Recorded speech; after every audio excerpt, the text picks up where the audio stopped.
This program features live coverage of an African safari and may include animal kills and carcasses. Viewer discretion is advised.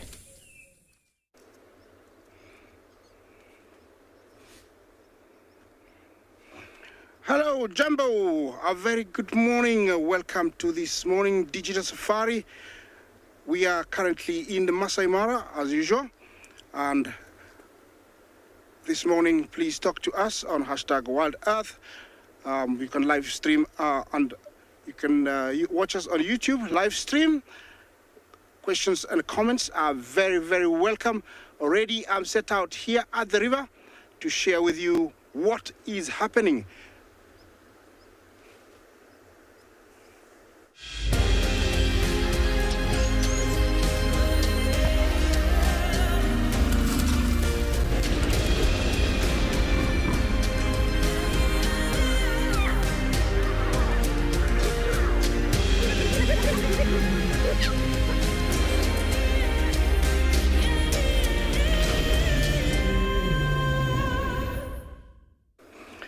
Jumbo, welcome once again to this morning safari. We are already set out at the river, the beautiful Mara River. My name is Isaac, and on camera I have Big James. This morning, we are very excited to have you here at the river to share with you what is happening. It is a lovely morning, around 17 degrees Celsius, and the weather is superb. The river is flowing, and we have our resident hippos already in the Not all of them are back. Remember to talk to us on #CGTN, #WildEarth. Questions and comments are very, very welcome. Remember, I'm joined by my colleagues in 6 locations throughout Africa, plus here in the Mara. What a wonderful morning to have you join us. These are the residents of this patch of the river, and they're not all of them fast asleep. Looks like they came in very early and they had a long night there. Remember, this is the hippopotamus, one of the residents of waters. One of them, in the middle there, look at him. He's got so many scratches. Looks like he's been in a fight last night, but they don't look very, very serious. Yes, I'm staying here to see what they're doing. Let us, show you one of our other locations.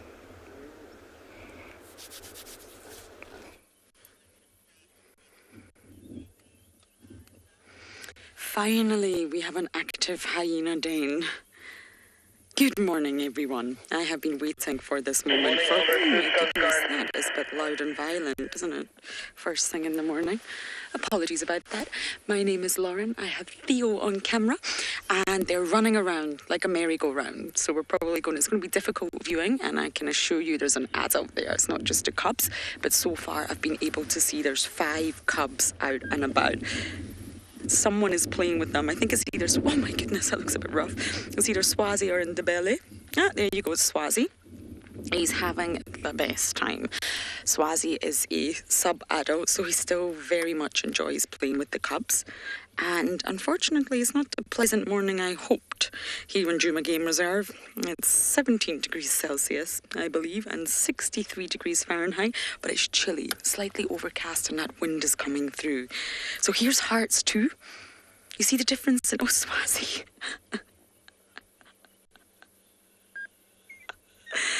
Oh my goodness, Swazi is having the time of his life.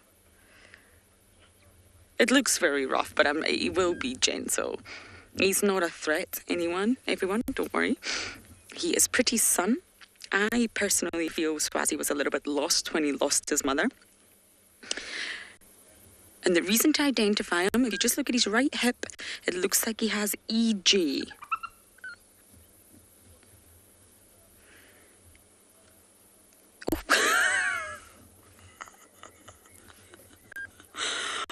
Oh dear, there's just far too much excitement this morning. Now, just unlike wild dogs, Swazi is not here as a babysitter. In a wild dog pack, one of the adults will always be sort of appointed the babysitter or the nanny or the security guard, whatever you want to call it. That's not how it works in hyenas. This is a communal den now. Everyone's welcome in the clan, and Swazi is clearly just, well, having fun. I'm sure if Ribbon arrived, he would probably not be behaving like this. This is a case of when the mum's away, the kids will play. But it's not aggressive. It's all fun. And the cubs are clearly loving it. Here's Corky's little one. See, so small.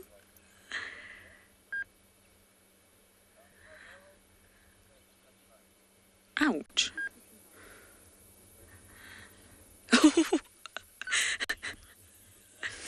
So I'm really hoping that Tswazi stays here longer, because as long as Tswazi is here, we can stay here.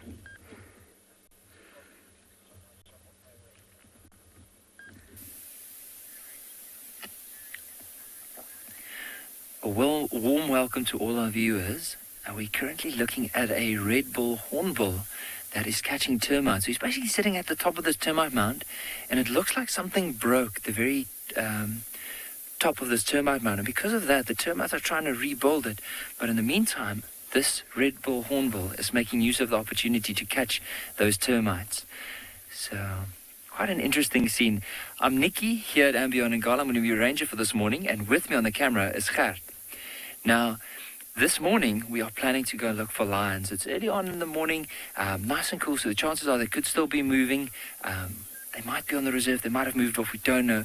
So we're going to start heading down into the direction behind where this hornbill is to try and see if we can find any signs of lions. But this is just such an amazing scene. Look at how he flicks it up and almost tenderizes it a little bit before he then swallows it.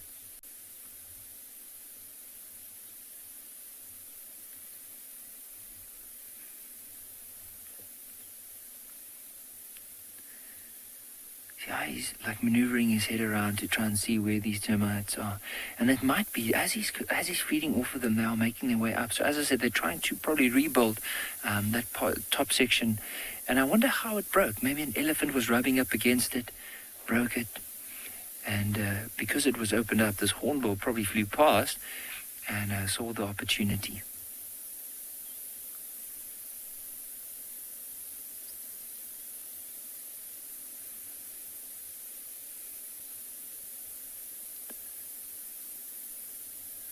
Two owls looking around, probably waiting for the next lot to just move up.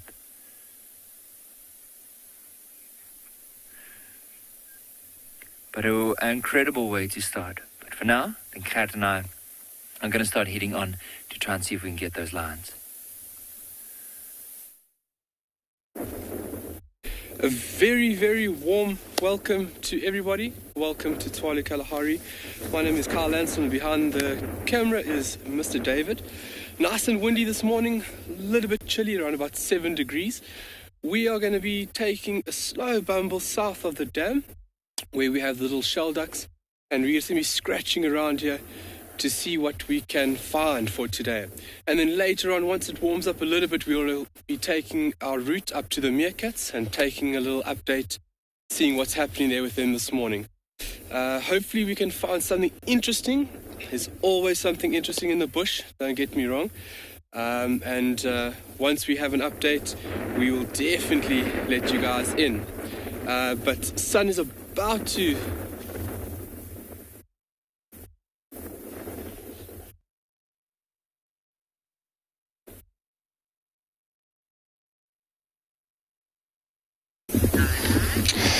Beautiful. Good morning, everyone. Good morning back here at Tswalu Private Game Reserve, where our degrees for the day 17 degrees, 63 Celsius or Fahrenheit. It's going to be pretty cloud and a little bit of wind picking up, but you know, this is a very good sample of the walk is all about. You know, we're going to be sharing kind of what happened in a tree, and if it does happen, that tree's been also ringed back all around it, then it's going to be goodbye for that tree's life. But now what we're seeing in this tree here, you know, elephant went through, as you can see, a lot of a tusk mark, if I may point out that. So this is when that elephant was busy feeding on this particular combium layer from these colmarula trees. There's a decent tree out here, but in fact they're looking for a combium layer when they do that. That's why here on the ground it's all remain of the bark. and then the combiome layer has been taken, which is the layer between the wood itself and the bark. So it's a lot of nutritious for these animals, and that's why they focus on debarking trees. But of course, they use tuskers to do that. So my name's Andrew. Behind the camera is BK. This is how we're going to be taking care of you on this bushwalk for today. So we're going to move on. Right?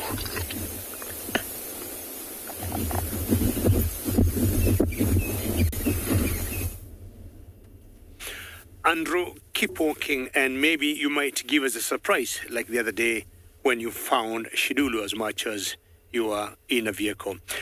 Now, the elephant in the Masai Mara also will get the cambium layers of certain trees, but not much as in South Africa. The reason I'm saying that is because in the Mara, the savanna is expansive, the savanna is huge, and lots of grass for them to feed on. Above all, I believe we got more vegetation here and more shrubs than they could be in South Africa. Now, I have remained the same position I was because something tells my heart that Jasiri most likely could be in this herd of elephants here. There's one particular cow I identified with a very small, tiny baby and 2 youngsters. That makes 4, and I have seen them here. And for the last 4 days, I'm so convinced it's the herd that adopted Jasiri. For those of you who could have joined us now, Jasiri is a baby elephant that we found last week with a bad foot. She has since, almost healed, and we gave her that name, Jasiri, because of her courage and determination to live. And I'm just waiting to see if she is going to pop up. That's the small calf I'm talking about. I have now marked that calf, and that is the mother. And that's one youngster to the left, and the other youngster is on the right. Now, this 4 in particular have accommodated Jasiri with them, and I'm very convinced she could be among this herd. But because of her slow pace, her walking gait has a little bit of a challenge, she is always lagging behind. And I'm thinking she'll pop up from those bushes at one point.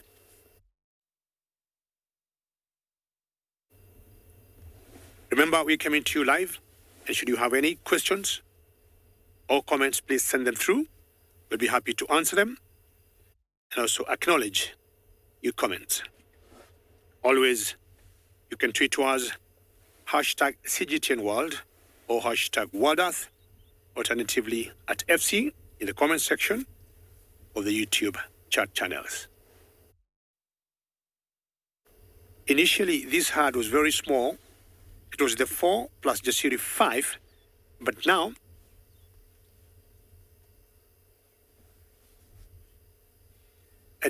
I'm looking at a herd of about 5, maybe about 20. Well, every day we are here in the Masai Mara or in South Africa, babies are always born. For the last month, we have seen so many newborns.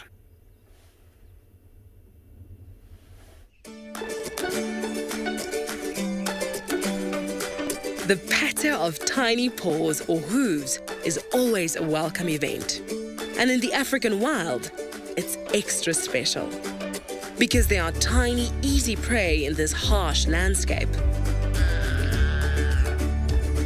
From the moment they open their eyes, these newborns are engaged in a battle for survival. When antelope calves are born, their mothers and other individuals of the herd give them encouraging nudges.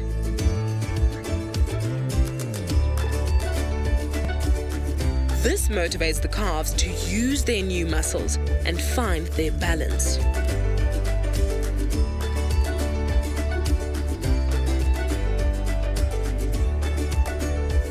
Wildebeest calves can walk on their own mere minutes after birth, and after a few days can even outrun a predator.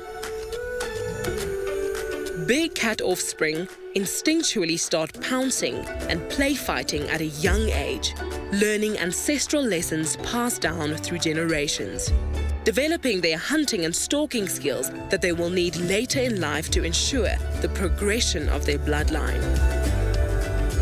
Meerkat pups spend the first 3 weeks of their life in their secure underground burrows. They eventually surface and start honing their hunting skills, taught to them by mom and the rest of the gang. They start small, with ants and beetles, and then, in time, they graduate to more dangerous prey, like scorpions. A rite of passage for any competent meerkat. Having an extra long extremity like a trunk can be a daunting instrument to master. But nourished by the nutrient-rich milk from their mothers, these mischievous little calves spend all day learning from their elders and experimenting with their unfamiliar appendage.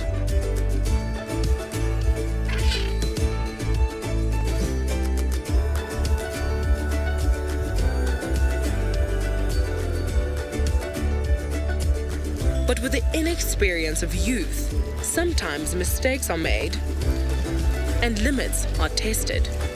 And then it's up to mom and dad to reinforce the rules and put the little ones back in their place. These bundles of joy will grow up to have infants of their own, and thus completing the circle of life.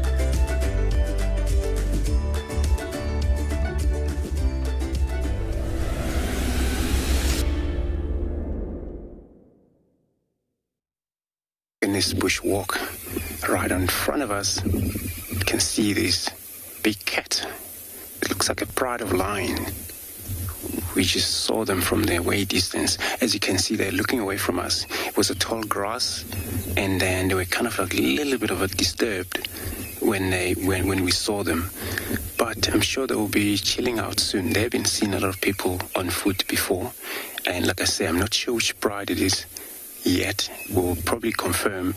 So in this case, we will just gonna, let them do their things. We're gonna let them settle down and then maybe move out of the scene here, just because of maybe, in case they're new pride in the area. And then from there, but we'll find out and we will come back to you guys and tell you which pride it is. But, it's beautiful. Looks like it was a male also in this pride. Big male.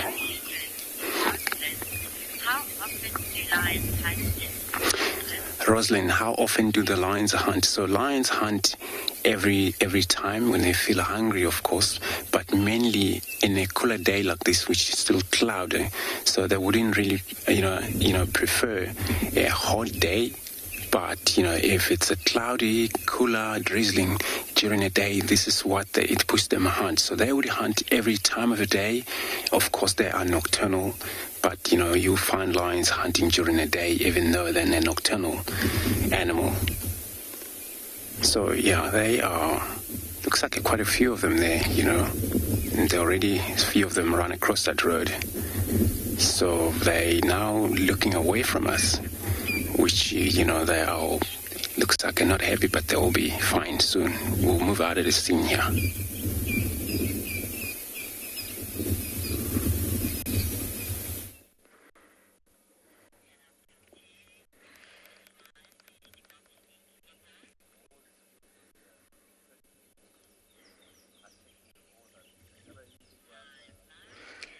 The action at this hyena den has been incredible. Swazi is just whooping all these cubs up, getting them all excited, and they're playing no end. We've got every single cub accounted for, and this is great news for them. They get to expend lots of energy, they get to wrestle and tumble, exert those muscles, and it's just play here. This is Corky's one trying to play with Heart's one. It's not aggressive. It's not showing sort of dominance. It's play. And play is a fascinating thing in the animal kingdom. I recently read a big chapter in a book about it. And it's really important for all organisms.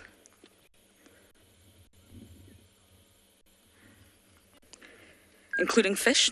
There's lots of scientific studies that show that fish play.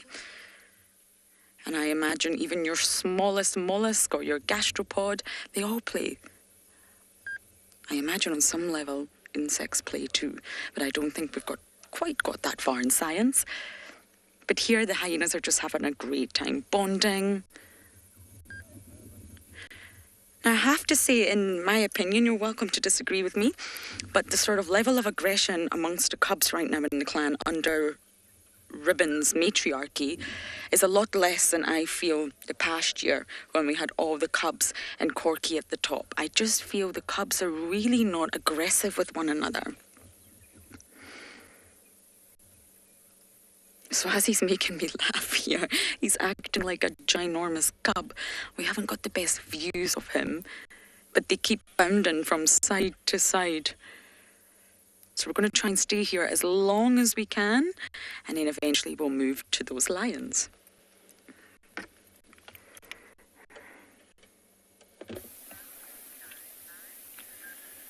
How lucky are we? This morning we said we are going to go look for the lions, and we came past the one waterhole, and right here on the side of the bank is the mother with the 2 young cubs. And it looks like, see the one on the right with its head up? Looks like that might be the young male, just because of his color. And the female is just right next to him. But see how Mom's positioned herself just with a slight vantage point over this waterhole. And she's just staring, possibly seeing if there's a chance for a meal. But look at that. Just shows you her experience. Even though this is her first litter that she's had. And she's been doing so well with them. And every time the pride is moving quite far, she'll tend to keep them with her. And then whenever she hunts, she won't leave them for too long. With some lions, it could be a couple of days before they meet up again. But very, very good mother, especially being her first litter.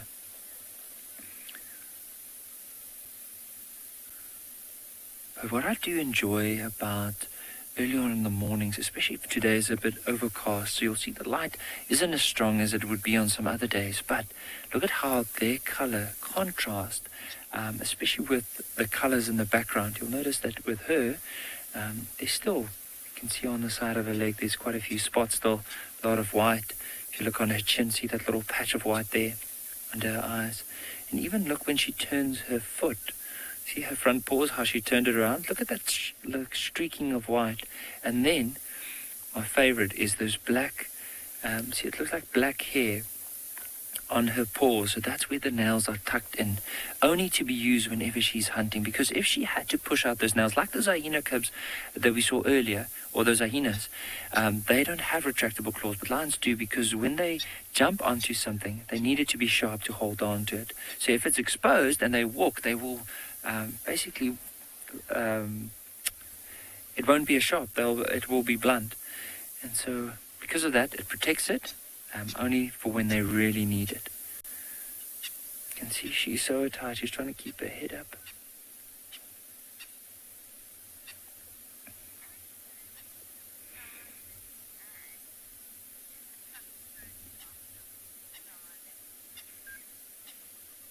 Starlet, with these cubs, I'm sure they must be soft-ish, but it won't be as soft, for example, as in comparison to that of a domestic cat. Because remember, like whenever they are clean, the mom would just lick them. So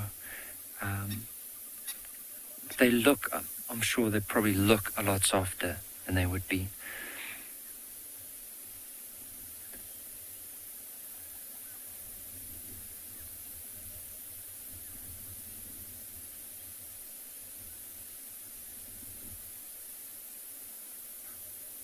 There's some animals alarm calling in the back, and that's why they lifted up their heads just to stare back to see what it is.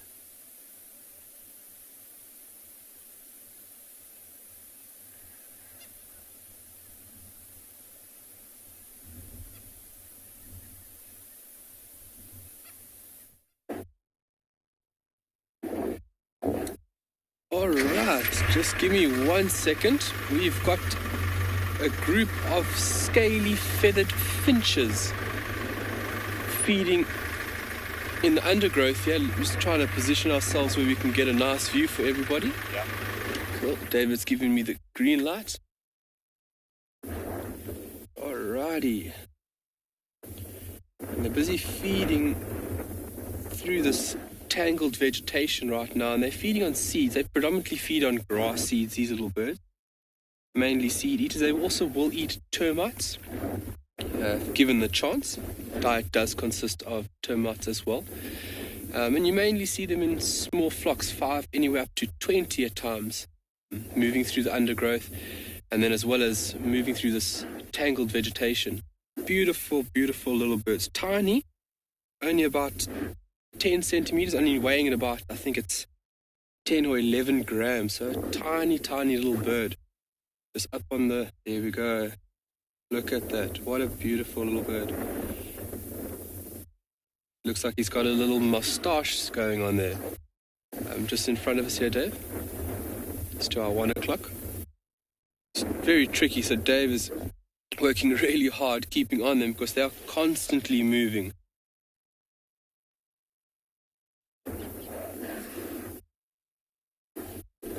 What a gorgeous bird. That is absolutely correct, Rosemary. I find them really, really cute. Their size and their behavior, very active little birds, so watching them while they're feeding is entertaining. Not also just their striking patterns and color, but it's really entertaining to watch as well.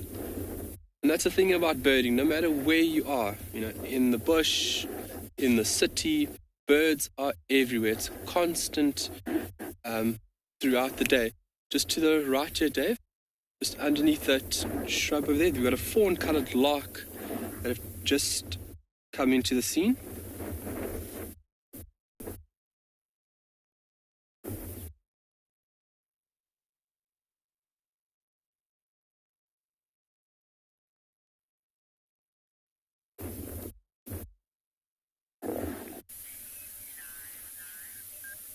It's just such a scene to see these little ones. Now, earlier on, as Mom was turning, Mom's actually sitting up at the moment, staring at, there were some calls that were coming down from her right, so almost like wind down from where she is. And immediately those cubs started getting up and started stretching, but from there on, they decided to go lie down again. But see how Mom's now positioned herself into a position where she can actually stare downwind to see if there's anything there. But have a look, if we move closer towards these cubs, let's just look at their faces. And this is what I really, really enjoy about them. Now, if you look at the different in color, you'll see that the one on the right looks like the face is a lot paler in color. And also look from the right ear down, you'll notice there's a lot more white or like this gray. So that's the young male, and the female is the one literally on the left that we can see now that's facing the other way around.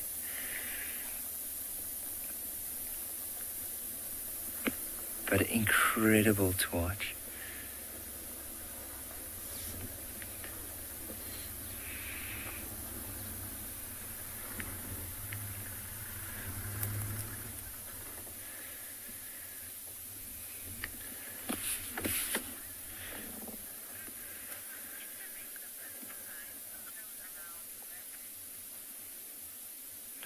Umu, I'm not too sure where they would be at the moment, but I think the pride, look at how that young brother's just resting his head on top of the sister's back.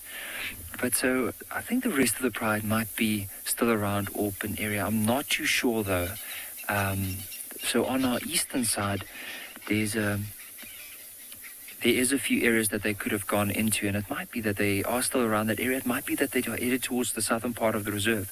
So hopefully today we'll be able to figure that out and maybe explore some of the eastern parts and see where the rest of the pride may be. But with her being here and the youngsters, I'm sure they're not too far from here.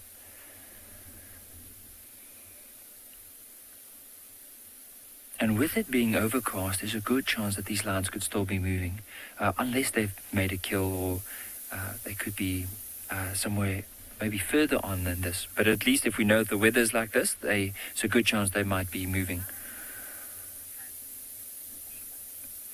Becky, these cubs are probably around the 6 months now, roughly. It's hard to judge because the first time, or when we saw these cubs, they were already at least like probably a month, a couple of weeks old. So we think round about the 6 month mark. And you can see them by just their size in comparison to that of mom. They still there's a lot of room to grow. And especially imagine now, that young female, it would only take her maybe close to 4, maybe 5 years to get to the size of mother. And of course, that young male, he'll probably be around the same. Then he'll, like at that age, maybe in 4 years' time, he'll be a lot bigger than the mom. But it's only going to be at 6.5, possibly 7 years when he's going to be fully grown with a big mane. So it'll be very impressive. And that's the thing, to be able to follow them and see, like follow their whole journey and see where they're going to end up and what's going to happen to them. Are they going to be, especially with him knowing that he is a young male within this particular pride, is he going to be pushed away out of the pride? When would that happen and where?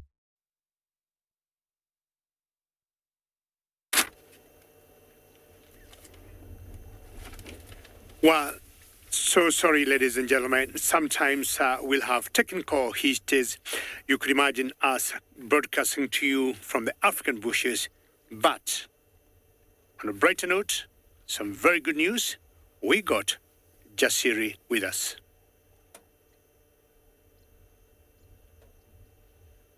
And for those of you who will wonder what I'm talking about, when I say Jasiri, is the wounded or the baby elephant with a bad foot.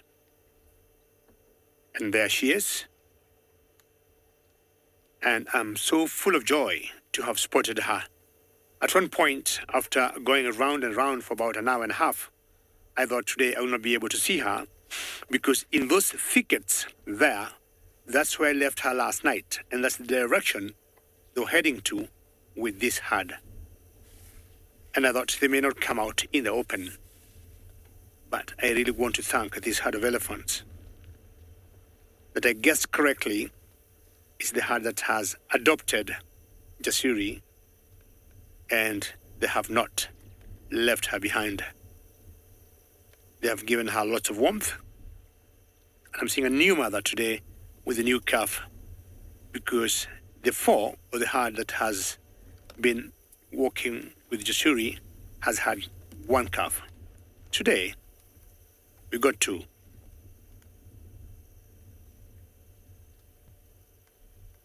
I'm very convinced, not at any one given time, this herd will ever leave Jasiri behind until she is fully recovered.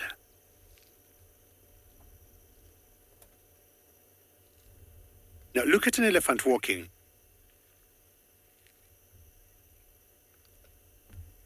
Kala, that's a very good question. You're asking who is her real mother. And if you're following us, or following me, Kala, from the day I started following this particular baby elephant, I said it could have been rather difficult for me to know whether this is the original herd or one of the females here is the original mother or the natural mother of Jasiri, or not.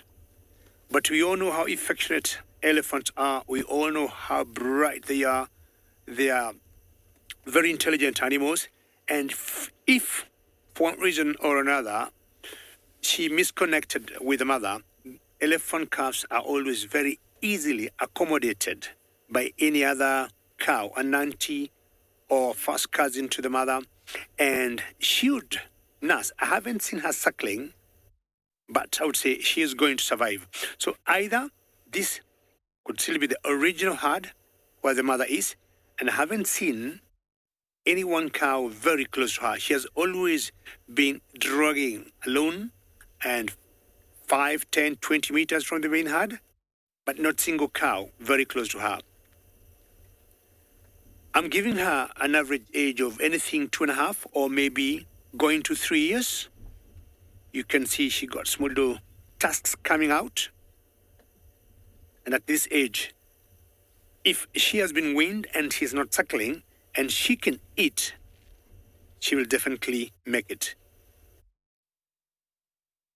She has been so determined that if she's left a little behind, she'll stop eating and first try and catch up with the main herd and then slow down and eat. You can see her putting her trunk up, smelling or doing what elephants do,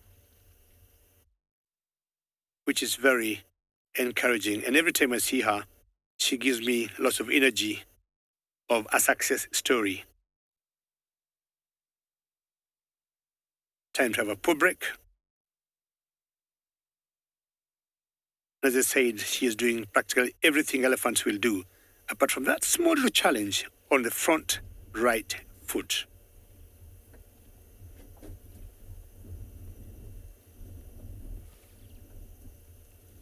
And having located her, I think it's only fair for me to spend a few more minutes with her before I move on, and wishing her quick recovery and a lovely day.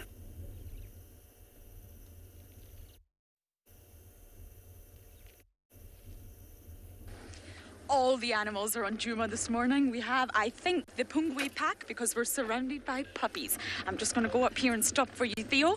And I found this pack through smell. Everyone, we're on our way to another sighting that I'm going to keep a secret because it's a surprise for later on. But here we have it, the Pungwe pack on Juma, just off quarantine, and I found them through smell. I said, Theo, I can smell dogs. And voila.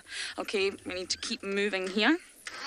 I think they're hungry, and normally dogs love to hunt on quarantine because it's open. There's lots of impala, inyala, all sorts of delicious things. Okay, we're behind them, don't worry. How exciting, we've got lions. We left the hyena den because Swazi left, everyone. If there's not an adult, I'm afraid we just can't be there. So the cubs were still out, but no adults, and we found the dogs. Let's see if we can get some views of them from here.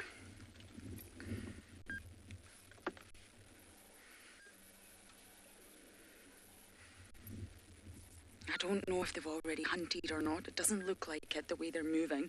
But wouldn't it be so lovely if they just settle on Juma and we'll have them all day long. Okay, Theo, let's move once again.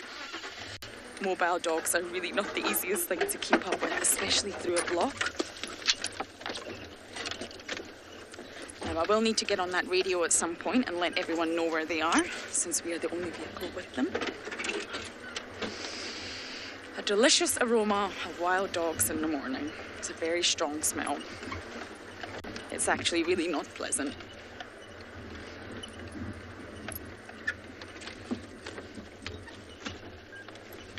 Okay, I'm going to need to get on the radio, everyone, I'm afraid. Rex and they're headed towards Philemon's Dip. That's your best approach. Okay, 8 o'clock. I'm live, but just head towards Philemon's Dip and you'll see my vehicle. Okay. Hopefully they'll take us to a road soon and we'll be able to keep up with the mad dashers.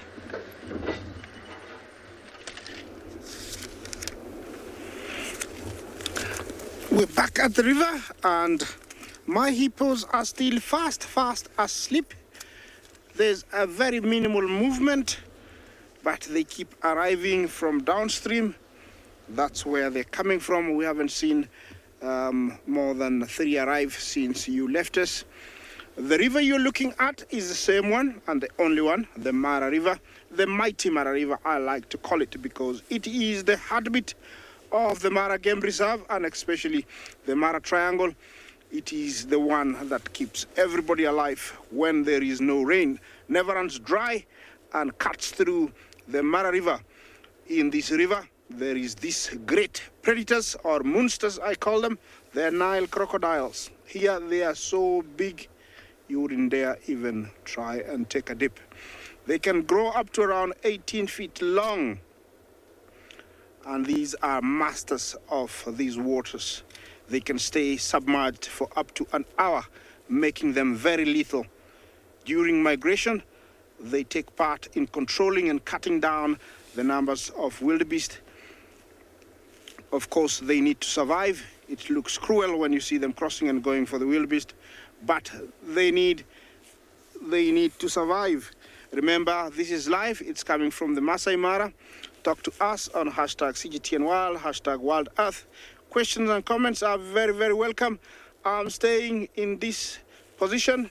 Hopefully something will come through.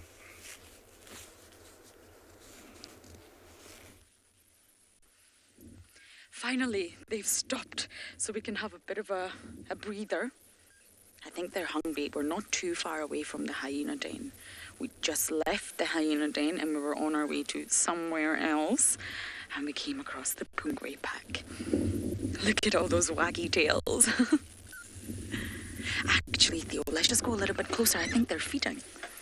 I wonder if one of the adults killed for them. We've got adults behind us as well. Okay, there's another vehicle, so I don't need to worry now about being on the radio. Hello, pups. Have you got breakfast there? What on earth do you have? And it was so amazing the other night at Chitwa, if any of you were watching, the adult made the kill.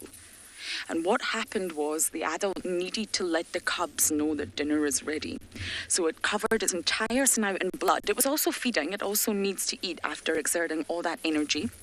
Made sure its face was covered in blood, which I know is not very pleasant. Ran back to the puppies, and the form of communication there was scent. Smell, everyone, fresh blood, I've got your dinner. The puppies immediately smelled the flesh blood and knew that this was the adult they had to follow. And that's exactly how they communicated to one another.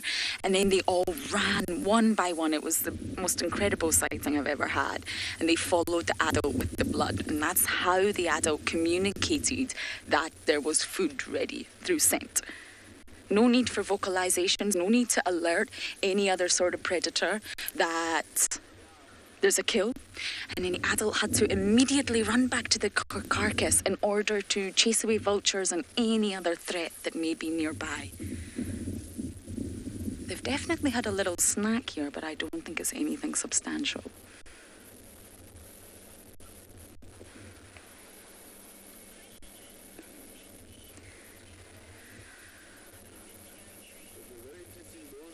Detty, you're asking about wild dog territory. I'm just going to move a little bit for the other vehicle.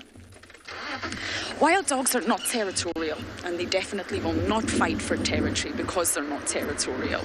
I'm going to go up here. They're very nomadic. We call them the vagabonds. They will only be restricted to one sort of area when they're denning, and that's normally for 3 months. And normally between May, June, July, give or take, they'll be restricted to the den site, and they will sort of be quite territorial over their den site. But other than that, they're really not territorial. They have large home ranges, and they will really not fight. Lots of play happening here.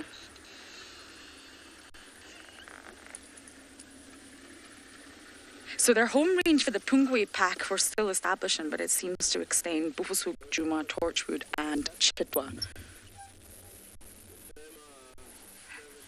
So if you can hear our talking, there's another vehicle with us. But that's what I love about dogs. They're really not territorial. They'll just sort of navigate the landscape that they need. Home range. Their home range will include everything they need. Safety, den sites, food and water. But they won't scent mark, they won't call, they won't do any form of territorial marking.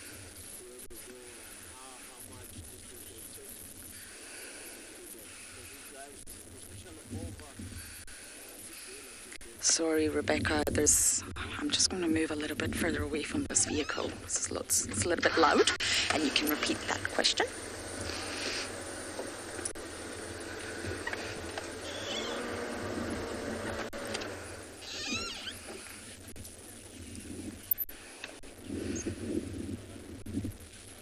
Monique, you're asking what would happen if 2 wild dog packs met. They would probably try to avoid one another, Monique, because especially this pack, they've got 11 pups. Having a battle or fighting really would not be worth it. They cannot afford to sustain any... Did you see that diker? Okay. I'm going to let the other vehicle go in front, and everybody's going after this diker. Oh my goodness. Now what they do is they hunt until everybody's full. So the puppies just had a snack, but it probably wasn't enough. It's not enough to sustain them. Okay, the other vehicle's gone this way, but I'm going to try and go up here and see if we can see them. Thought I saw some tails. I've got an adult here. Let's see where he's running to. They're probably going to run straight into this drainage, which is really not ideal. But let's try and follow.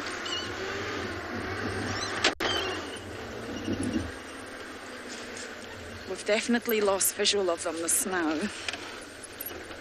But if they're feeding, we'll hear them.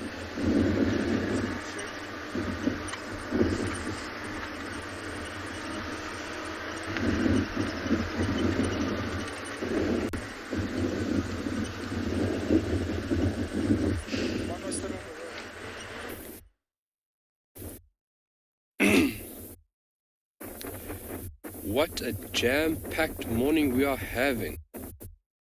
We thought that we would just share this beautiful scene with everybody. Look at that. Good morning, world. Nice little group of springbok. This little group of ewes, a little female group. And they were just so picturesque that we had to stop and take a longer look. They'll be doing a little grazing now early morning, predominantly eating grass. You can see the one in the picture busy chewing away. Obviously accumulating all the requirements early morning, and then obviously through that midday period while at rest start to ruminate. They're very versatile little animals, not only eating grass, but going after flowers, even bulbs, roots, and succulents at times. So it's a really well-adapted animal to fit within these arid environments, such as Tswalu, as well as South Africa. South Africa in general is a fairly arid country. Obviously, you have a lot of vegetation on the eastern and southeastern parts of South Africa. But the interior and going to the west, it's fairly dry and harsh, and having adaptations like these beautiful antelope have allow them to survive and thrive.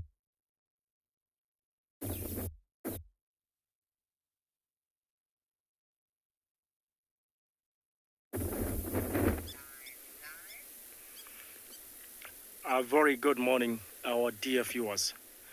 My name is Fred, and you're catching us live from the Murray Triangle.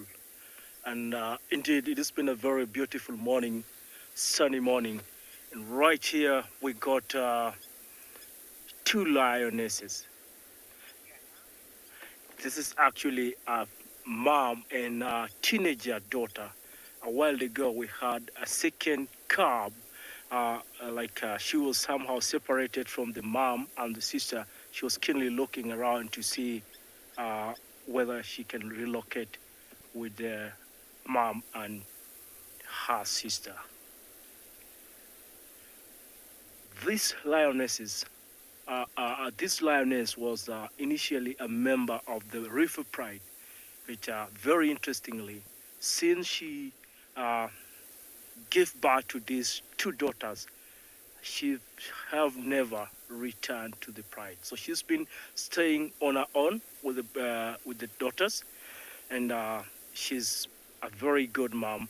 She's struggled so much, and you see, she actually managed to raise her daughters to this particular age.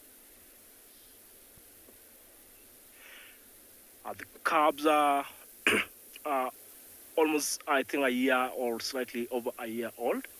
So at this stage, they should be in a position to at least bring in some input in case mom wants to catch some food for themselves. To our right, Archie, right, you see a small herd of buffaloes. You know, lions and buffaloes are bloody rivals. It actually demands a lot of courage, but obviously you also need the numbers to try and challenge a full-grown buffaloes like the ones we see over there. This mom seems not to be quite keen or interested with the buffaloes. You know, it's over, you know, she's very old. Maybe she had previous experiences with buffaloes, and she knows it's not going to be an easy catch.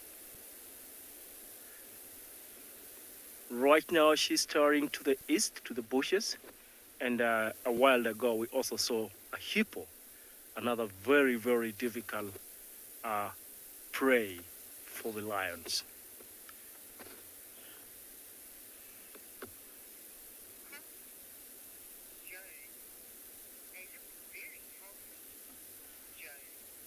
Jones, yes, you're right. Generally, lions in the Mara are very healthy, and specifically because they've got a wide range of prey, so there's always food for them almost all year round. We almost come into the end of the migration season, and some few weeks, 2-3 weeks ago, there were wildebeest all over, and therefore it was a feasting season for the lions in the Mara.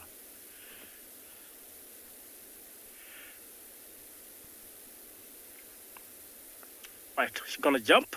Look at that. Wow, that's cool. You know, lions do not really like getting wet, so she's just like, oh, I'm not gonna have wet feet. So she decided to jump over that small pool of water. And initially when the mom arrived, the first thing she did, exactly where they are at the moment, she went and sniffed into that small bush. And this is very important because that is how she's going to collect intelligence on what has been happening around her territory. Right,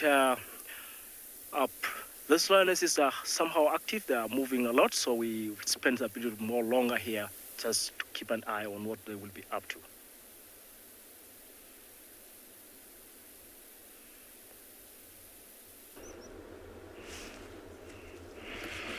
Yeah, one of our big crocodiles, not the biggest one in this area, has come out. Half of his body is seen, as you can see. Looks like he's trying to get comfortable. I don't know exactly what's going on, but you can tell he's big. You've never seen him, I'm sure, of course, when they haven't eaten, but he is very big. They've been eating very well, and their tummies are just super full.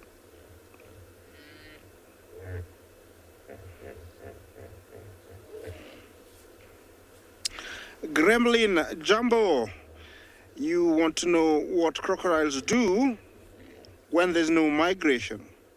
Of course, life goes on because, you know, there is still a lot in their bellies to digest after gorging themselves. They can go up to 1 year without eating. Of course, they won't stay in the same spot. They move around, investigating and making sure that their territories are okay, and that is with the males.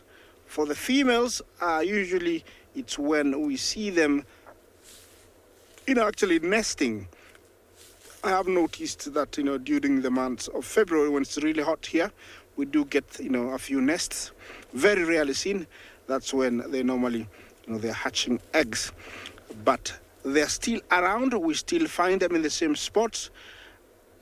And they continue feeding on fish wherever they can. When swimming in the water, if they feel a fish, they will grab it and eat it. And of course, you know, other animals do come to drink, like Thompson's gazelle, topi, the resident zebras, you name them, they come down, so they continue snacking on whatever they can get. Gremlin, yes, this is the view of the Mara River. The never stopping, the never ending, millions of liters flowing down here. You cannot believe that this only starts from a small swamp about 70 kilometers from here and flows almost 300 kilometers to Lake Victoria. So it's one of the source of the Nile River. This could be one of the sources because it drains into Lake Victoria. That, open patch across there, are we going to the crocodile? Or what is that? A hippo. Yeah, looks like, that's the resident pond. That's where normally we see them, but all of them haven't come. Of course, when you see one, there's always 2 or 3 that are underneath. So be very careful when you're watching hippos or when you're observing hippos in waters like this. They stay in the water all day, only coming out at night to graze, and can spend up to 6 hours out of water. Linda, Jumbo, the crossing is not over. The crossing is not over. The reason is we're having lots and lots of wildebeest coming back from the south. That means Serengeti. They're coming here, and they will be crossing here to go to the other side because we've been having lots and lots of rains. Also, the zebras are not very far from here, so in the next 2-3 days, we might have them here cross back that way. But already, we have wildebeest on the other side that we expect to come here, and that's why, we are here at the river hoping to find them. So, the crossing is not over. It is very common for it to stop for a while and then start all over again. So, the crossings are not over. We expect them to continue in the next few days.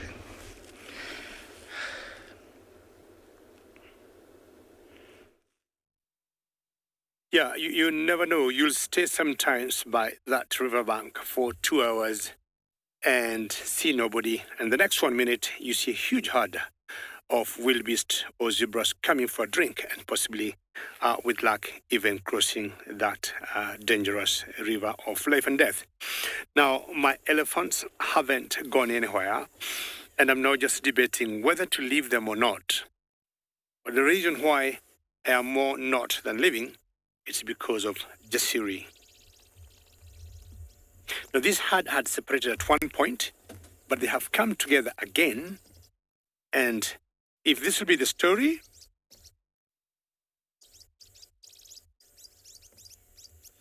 and if this will continue to be the story, I'm more guaranteed than ever before that Jasiri will make it.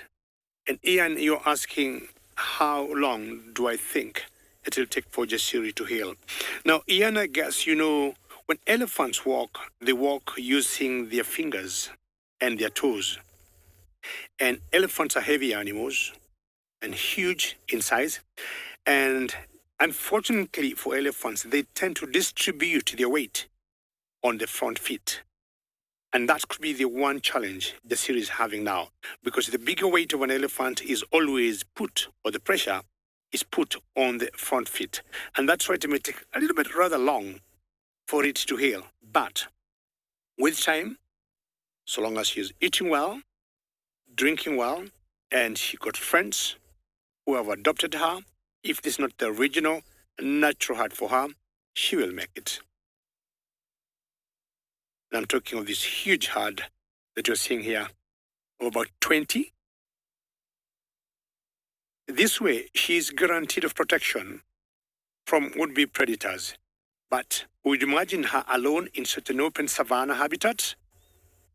She'll be prone to lions, spotted hyenas here in the Masai Mara. Wild dogs have been known to prey on baby elephants, baby calves many times.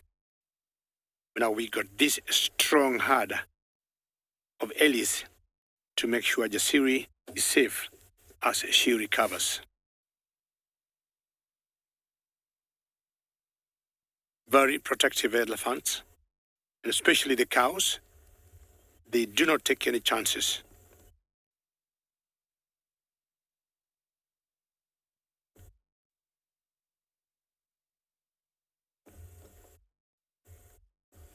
Beach girl, what should happen if this herd would leave Jasiri behind?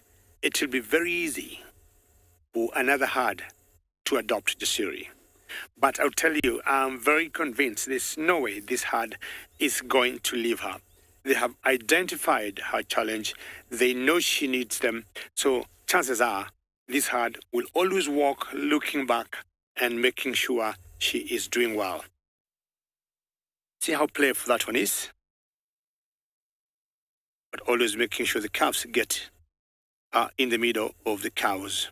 I mean, at her age, I guess, she could be between 2 to 3 years. She can survive without suckling, because we have seen elephants got what we call allo mothers. That baby elephant doesn't allow that egret to feed. They have what you call allo mothers. Should a cow die who had a young one or breastfeeding, very quickly you'll get one female in the same herd will start to lactate and feed the baby elephant left behind. I have never seen personally a baby elephant that starved to death for lack of milk. Well, I'm tempted to stay here, but I have to go look for other animals. And I want to show you one more quick look of Jasiri, as all of us will wish her a very quick recovery and maybe telling her, have a lovely day, and we'll keep updating you on her road progress. All right, now, 3 of them together.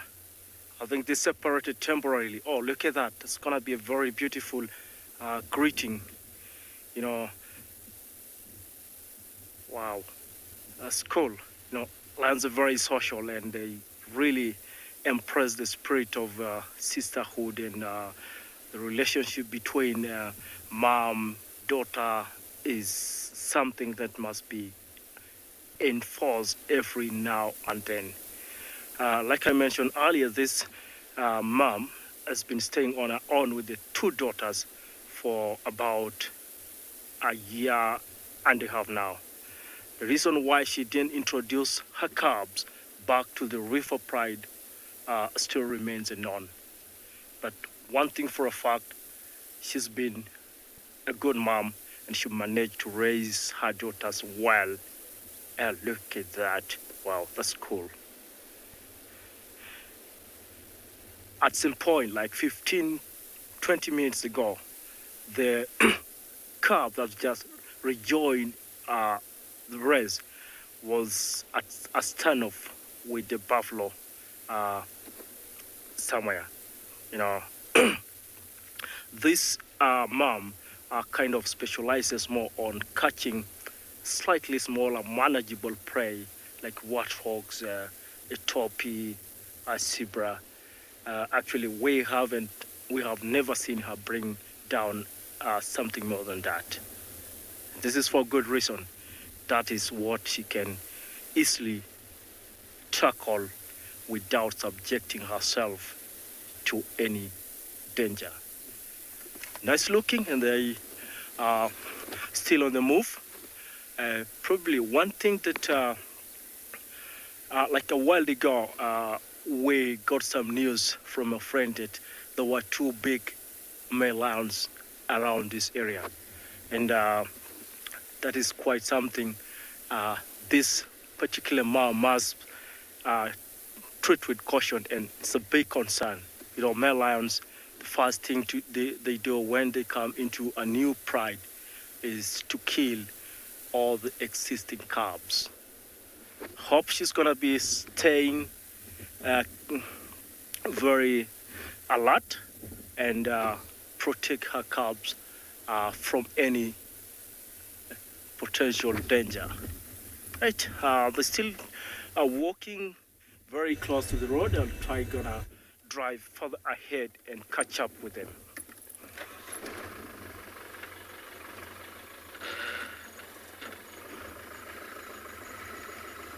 All right.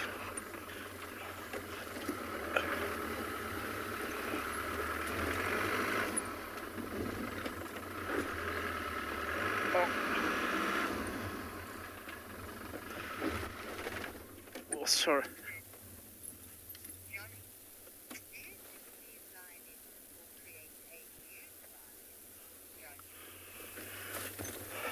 Right, Johnny, that is a very good question. And lions need numbers for them to survive and successfully grow, they need to give birth to more babies and grow their pride. So this female, once she comes to estrus, she'll any male that comes around is likely going to mate with her, and eventually she'll give birth to more cubs, and the price grows. Right, they're almost out of sight, so let's try to catch up with them.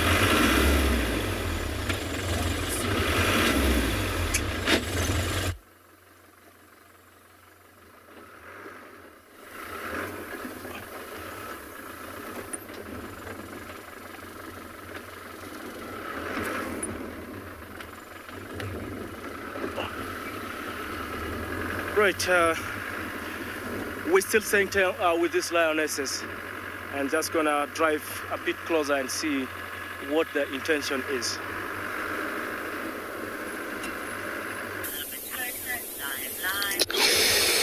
Right, it's beautiful. I just discovered it right here on a bushwalk this morning. So as you can see, what these all pallets are, bigger pallets. You know, you would imagine things like that, you know, you think of maybe, you know, you wouldn't think it's a giraffe, but of course, indeed, this is a giraffe defecation. So it comes slightly bigger pellets compared to this kudu, compared to balas, because of also they also do same kind of like, you know, defecation as a pellet things. But what now this is rolling into balls, as you can see, and it comes smooth, just because these animals are ruminant animal. So for that case, when they do that, they have a lot of time to eat, and of course sometimes they're limited where they eat and have enough and drink water, settle down, chew their cud.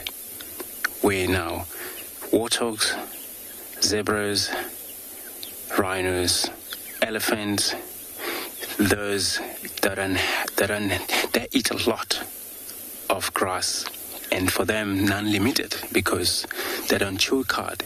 They got this system of called handicap fermentants, which everything that they eat, it goes to ferment. But fermentation system, it actually helps with bacteria, which usually with the rhino, for example, then with elephants as well, you know, these bacteria only help that animals for about 40% digest. You know, a lot of material doesn't actually break out quite easy. So, yeah, if you would, I would actually go through that, just a little harder or dried. You can see that it's been ground into very powder during to, you know, when they mix with a lot of saliva, most of the, you know, these animal ruminate. They know they spend a lot of water on their body because, of course, they use their saliva to help chewing on their mouth. But again, you know, four-chambered stomach, where there is a stomach which receive a card, which is a temporal stomach, where animals, in the meantime, when they rest, they were able to regurgitate that food to the mouth, rechewed and swallow again. It go through second stomach, it process it until then it turns a dung. But you know, it's fairly different. Now I'll pick it up, the elephant dung, which you'll see next. Difference, you know, digesting system on that, which, no, this is not actually very fresh dung, but what you see in this particular material, where a lot of time you pick up a lot of wood, this is one of the wood that come out of this. Imagine this wood, which is elephant. So a lot of stuff that they eat, could be thorns, could be wood, and then, of course, only have swallowed up down to their tummy, and the bacteria's health, 44% is nothing. They cannot break things like that. and it cannot ferment to a powder or to be ground by this fermentation system, which is only a little bit of a cellular that take place. So a lot of time that's what you come across on elephants, these type of things. Sometimes possible thorns and grasses as well. So this is what happened here. This is all elephant. It's only the difference between ruminate and handicap fermentants. We'll move on.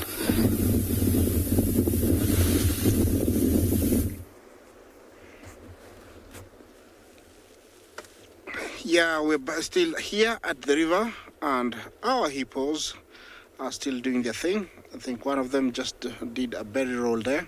We missed it.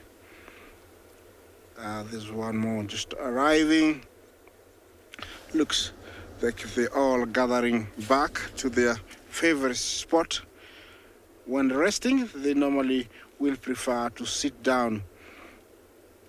Staying in water is the preferred way because their skin is very delicate, so they need to stay there. A pod is led by one male who tolerates other males as long as there's no females in season. When a female comes into estrus, the fight erupts.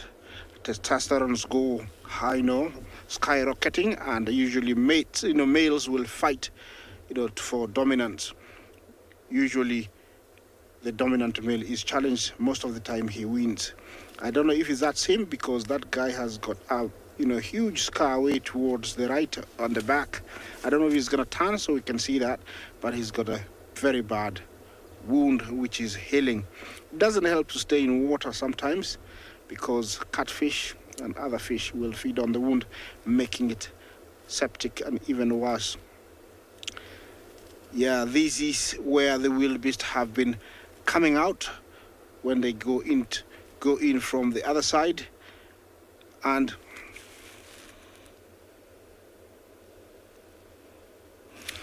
Teklo, can hippos eat meat? No. They eat grass only. They eat grass only. That is their only diet. It has been seen, hippos, going for animals crossing. Usually they just give them a nasty injury, but they never eat them. They are grazers. They feed on grass only.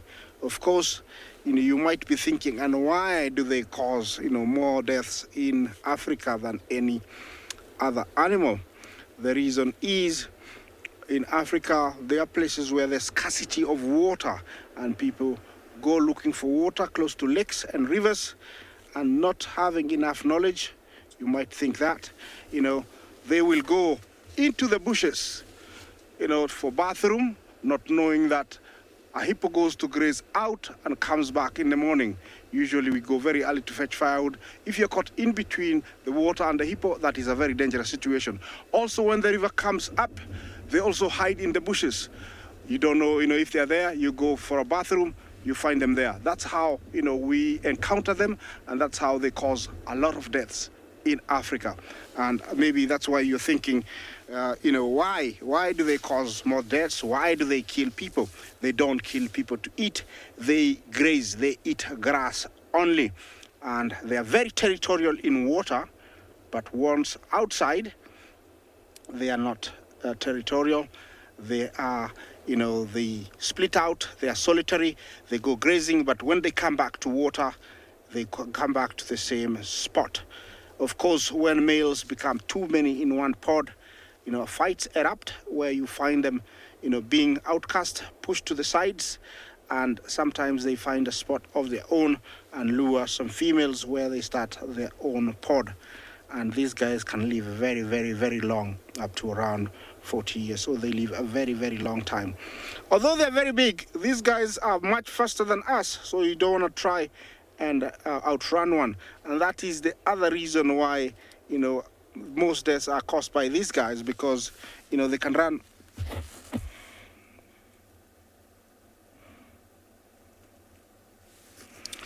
Godfrey Jumbo, nice question. You want to know, are hippos known to chase other animals from crocodiles? Yes, it has been observed where a zebra has been taken by a crocodile, and the hippo, for some reason unknown to us, intervenes, and the zebra is rescued. Also, I have seen that happen with wildebeest, where the crocodile got the wildebeest and the hippo intervene. For some reason, I don't know why, but usually it's the confusion caused while running. They see this and they rescue these animals. So they do rescue other animals, and it has been observed and documented. Yes, back to our river. It's a really same way. I love the sound of these rapids. I don't know if I'll ever forget this, because I've been here every morning. It's such a wonderful sound to hear it every day. Yeah, where they're sleeping, where they're resting there, sometimes the current washes away all the crossing animals, and they usually disturb them. They normally don't attack the animals, but they leave that section. Luckily, the crossing doesn't last usually more than an hour and a half, and so they can always come back. I don't know what to think about that, but it can be, I think it's entertaining for them also to see somebody else struggling in the water. I'm sure they do ask themselves, why are they crossing? They're not as heavy as us. They will be washed downstream. Maybe they do ask themselves such questions. Yes, these guys are fast asleep. They're loving it. They try and keep their noses up, ears and eyes, and that's why they can sleep really, really well. Yeah, do we have more crocodiles? Yeah, we still have our guy here. Yeah, it's very interesting how he's swaying. I don't know if he's on top of a log, but he's been swaying like that for the last almost half an hour, but he's fast asleep. Very interesting. Maybe it's the crocodile dance. I don't know if you see that.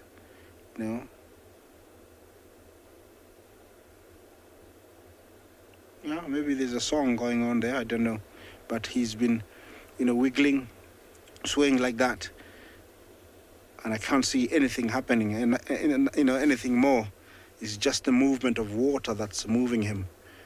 Maybe it's like being on a hammock. Sorry, what do you call it?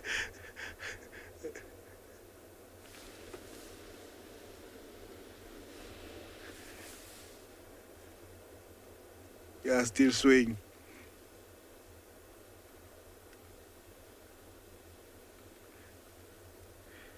Yeah, we have more. Yes, that one looks like he's quite serious, waiting for something to come. His eyes are open. Look at those teeth.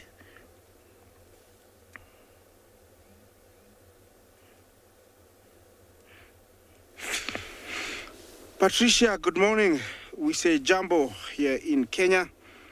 You want to know how long crocodiles can hold their breaths for? It has been documented for them to stay for just, about 1 hour.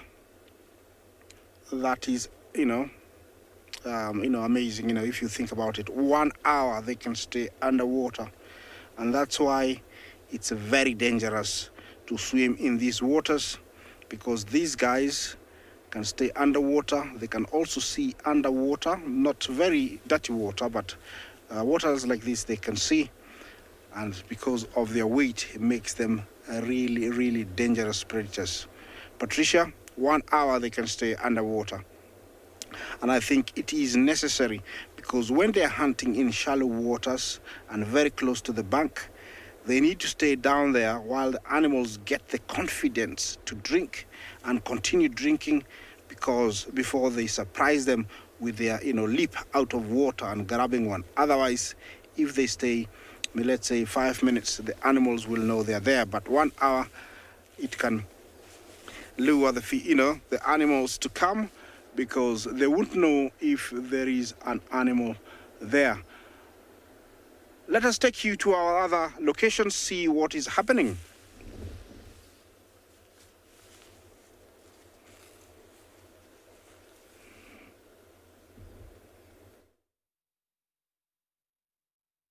now that the sun has reached a suitable temperature and has come over the beautiful Coronaberg mountain range, we have got almost all members out and about. Once again, taking the opportunity to warm up, a little boost for the morning. And there's 4 members out and about. The other 2 just went down. Obviously, a little bit of maintenance going on.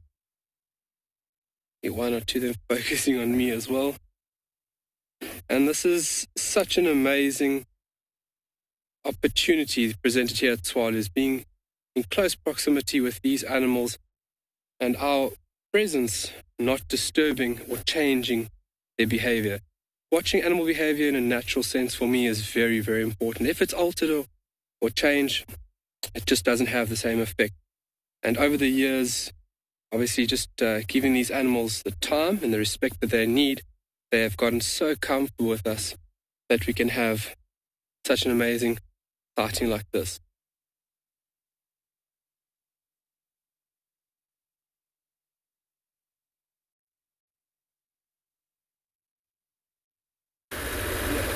Well, what I've done, when I hear meerkats, they remind me of the mongooses that we have here in the Masai Mara.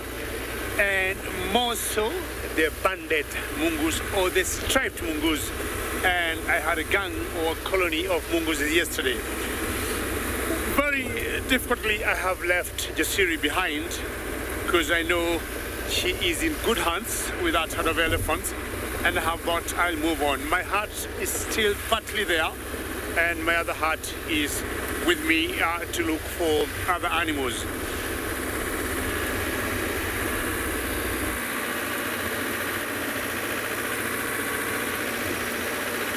Christian, it's a very good question, and you're asking whether the Masai Mara remains green all the year round. And I would say more yes than no, because what happens in the Mara, we get about 1,000 millimeters of rainfall per year, and we got 2 rainfall seasons. Bungai want to get a place where we can have a good view. Are you happy here? Now, we get 2 rain seasons in the Masai Mara. The long rains that will come in March, April, going through June. Are you happy there? And we get the short rains that will come now in the month of September, going to sometimes up to November. And that makes the Mara green, I would say, all around the year. A very short period of, say, the month of January and February, which is rather dry before the long rains come. But in general, this is what you see in the Masai Mara. We have an annual rainfall of about 1,000 millimeters in the Mara, but at times you get a lot more. This is the charm or the magical sceneries of the Masai Mara. And of the many habitats we have here, the savanna, it's very conspicuous. And during the migration, all what you see is filled with animals. And I'm talking about more the wildebeest and the zebras. The migration is still on, but not where we are currently. And this is one of the areas you just come, stop the car, and enjoy the serenity.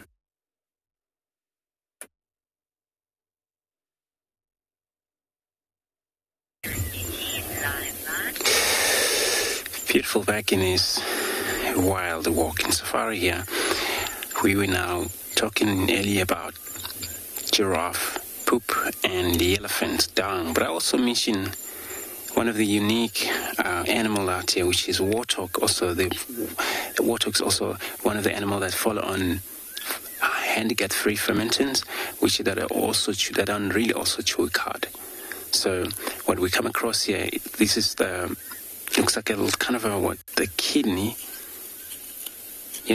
whole piece of dung that's lying right here.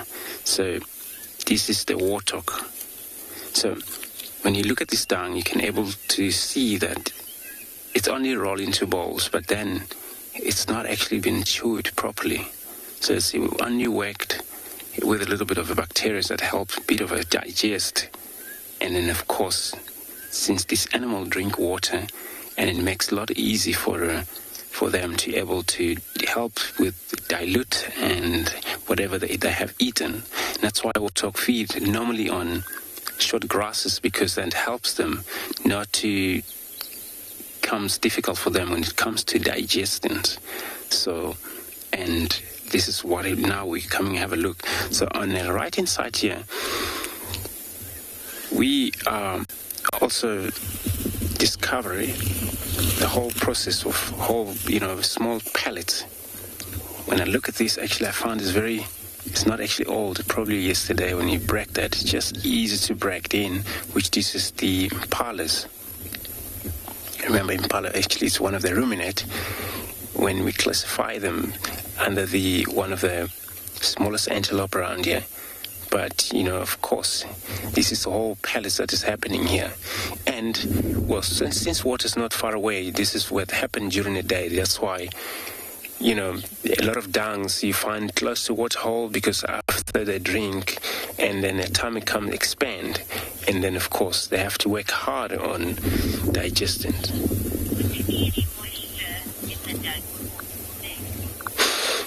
Coming in. Yeah, it's true. For example, the moisture you get, especially on impalas, it's actually not real moisture, but it's kind of like very soft. Most of the dung beetles, they consume on this kind of dung that are still very soft like this. Moisture you most get on the fresh elephant's dungs and buffalo dungs, which like cow's dung really. It comes a lot of pretty much loose when the defecation came out. So this is what the moisture is, and also for this dung beetle able to roll their balls or suck the juices out of this dung. But this one, if you look, it's pretty much like a dry a little bit, but it's not completely dry. It's so that this animal, they don't have to drink a lot of water a day. They just drink as much as they can. But in terms of chewing cud, they gotta mix with the saliva, and then of course, digesting process take its place, rolling this into small pellets, little balls like this. Then that's why you won't see a lot of moistures, many of these dungs, but also. Not only impalas, giraffe is the same things, and then zebra is the same things. It's pretty much the same.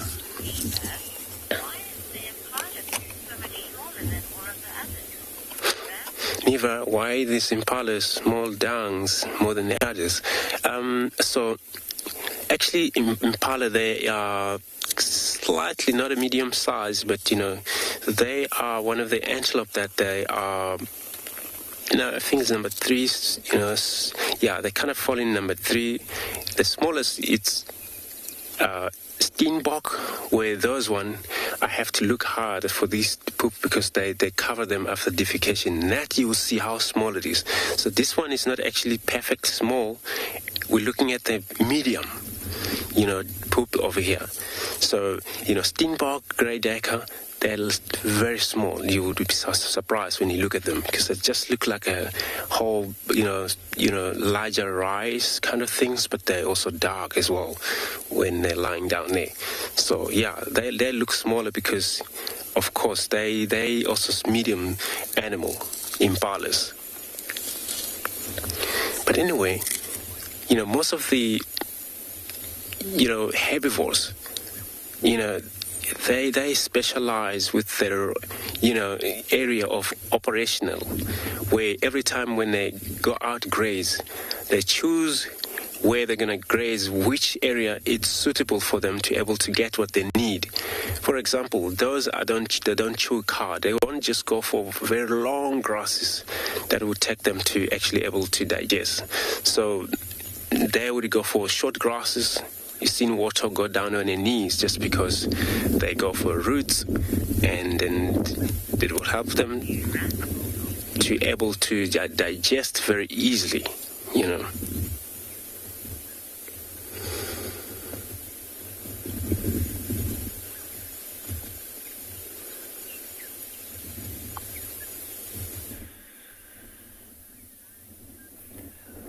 this lioness, earlier on, she spotted a herd of impala, and she went all the way down and used cover and the wind to her advantage to try and see if she can possibly get a meal for this morning. However, she, unfortunately, as she was moving through, one of the impala spotted her and moved off. And she decided to go and lie down on this one particular game trail off from where we saw her originally.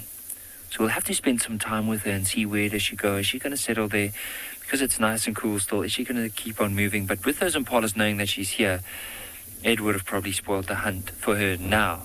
However, we are near a water hole and she knows that animals need to come down to drink. So all she needs to do is patiently wait there, and you never know what animal's going to come down. So where she is a game trail. So it's basically a trail that animals would use.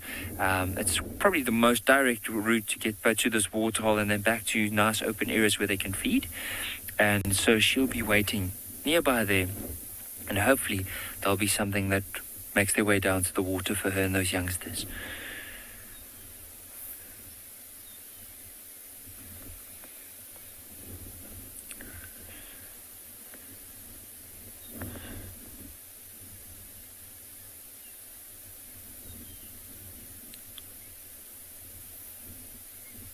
Oh, she's just gone and lie down now. Let's see, there's the cubs climbing over her.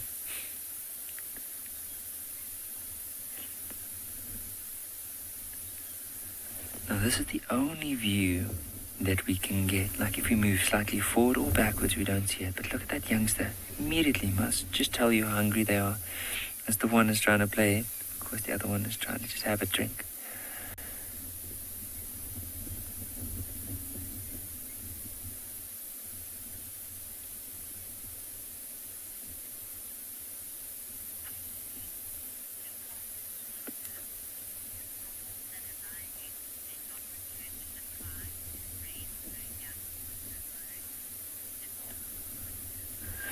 Nicole Butter, you can find that. I mean, it's not something that is unheard of. However, for her, there's more benefit being around the pride, because even though if she does make a kill, it's only her and the youngsters that would feed.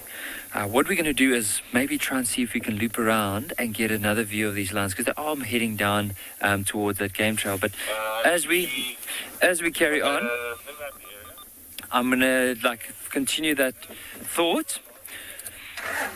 So with what could possibly happen is just because she's with other members of the pride, they can take down something bigger, and so because of that, she doesn't necessarily have to do all the hunting the whole time. However, if she is by herself, it means there's more food, less competition. So it could happen, but normally with lions, especially with this area, and also with the other prides around, and because lions are territorial, it'd be more beneficial for her to be with the pride because of the safety, the numbers, as also the possible hunting opportunities for them.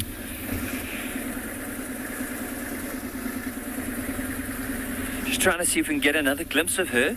Now she was heading towards an open area that's just on this side.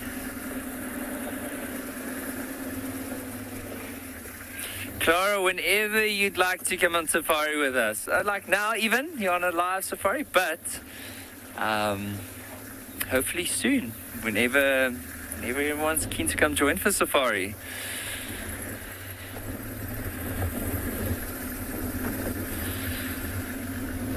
But it is an incredible morning, like just being able to follow these lions, to see how, like, especially this mother, how she'll leave the youngsters, almost telling them, stay here, I'm going to go see if there's anything, and let's go see where she's going to end up.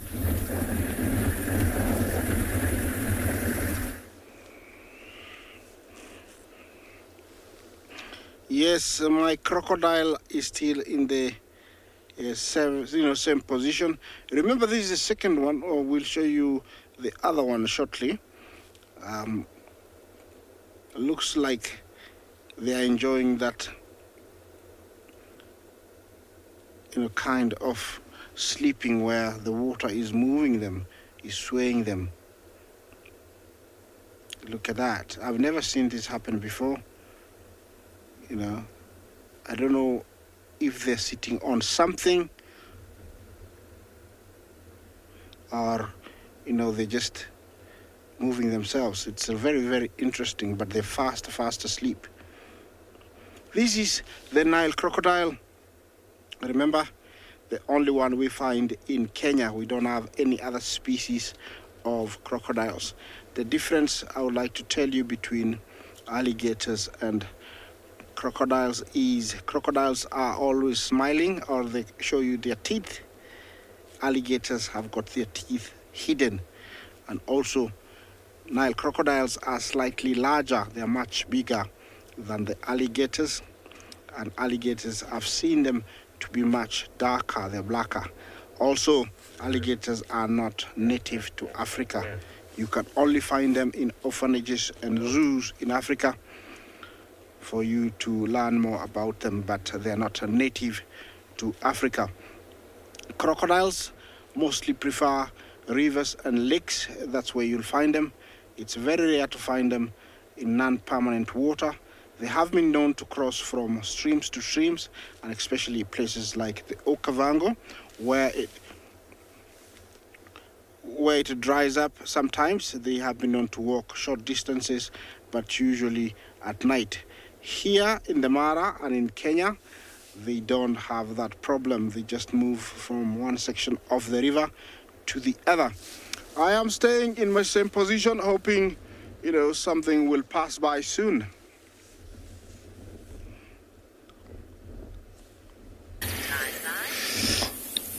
Beautiful. What you're now looking at here, looking at the very social ant. It's called matable ant, spelled with an M-A-T-A-B-E-L, ants. And these type of ants, they are very social. Looks like just a small group. Sometimes you find a whole bunch of group. I'm not sure. It's probably, maybe they just separated to go forage somewhere else. They can split into a few groups, but most ants, usually, many of them, they don't really see well, that's why they follow one another and then make sure because they can actually feel the vibration if it's anything move towards them. But of course, that's how they locate their food now. They have little sensors which is situated on the front of the little forehead, and every time they walk, so they're able to, these two senses are able to feel whatever's in front of them. And once, of course, like now, once the piece of the branches it end, and then they'll stop. But it's got to be a leader leading the whole team. And a lot of time, if that leader get no response from the back, and then of course we'll stop and think, oh well, where the rest are, maybe died, and then they're one of the good creatures out there. They work together, but ants, they can consume, and a lot of things they can feed on remain of the dry meat, feed on anything that we can eat as well. But for them to be out there in the wild, it's also one of the important things, because they expose themselves somehow to a danger which birds, and small birds. We got a lot of we get a few ant eater as well, which is aardvark, pangolin, which hunt these guys. But they're lucky because when most of them active during the day, it makes a lot of possible to survive from these big predators they face. But they comes vulnerable again to birds. Any type of small birds would feed on such a thing. So again, they since they're social, they live in holes where they remain in a hole when it's a time for them to go feed, and that's where they get out. We'll leave them.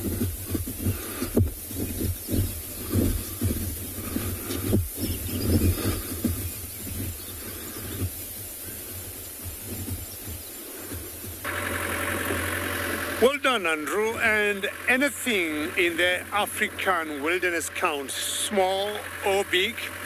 Ants are too. But it's very interesting because in the Masai Mara, we do not do bushwalks. Not sure why, but I really envy Andrew when he is having a walk.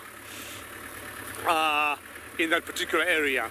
What I've decided to do is to look for some big or small herds of zebras or wildebeest, because during the migration here in the Masai Mara is a bumper harvest, especially for the predators, and it's always a wonderful story to see how the predators and prey relate during this time of migration.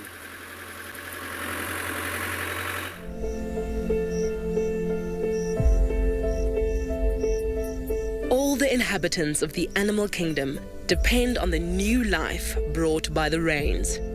From the gentle giants who constantly roam, forever browsing the woody trees, to the minute meerkats foraging for grubs and beetles. They spend a large percentage of their lives searching for sustenance.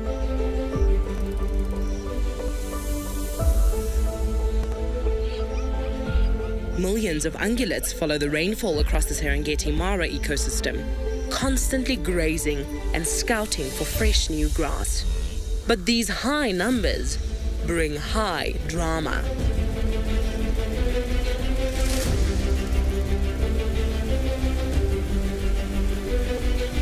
Because as the herds migrate, thousands will fall victim to the surrounding predators. The crocodiles lie in wait, knowing that the herds will have to cross the treacherous waters.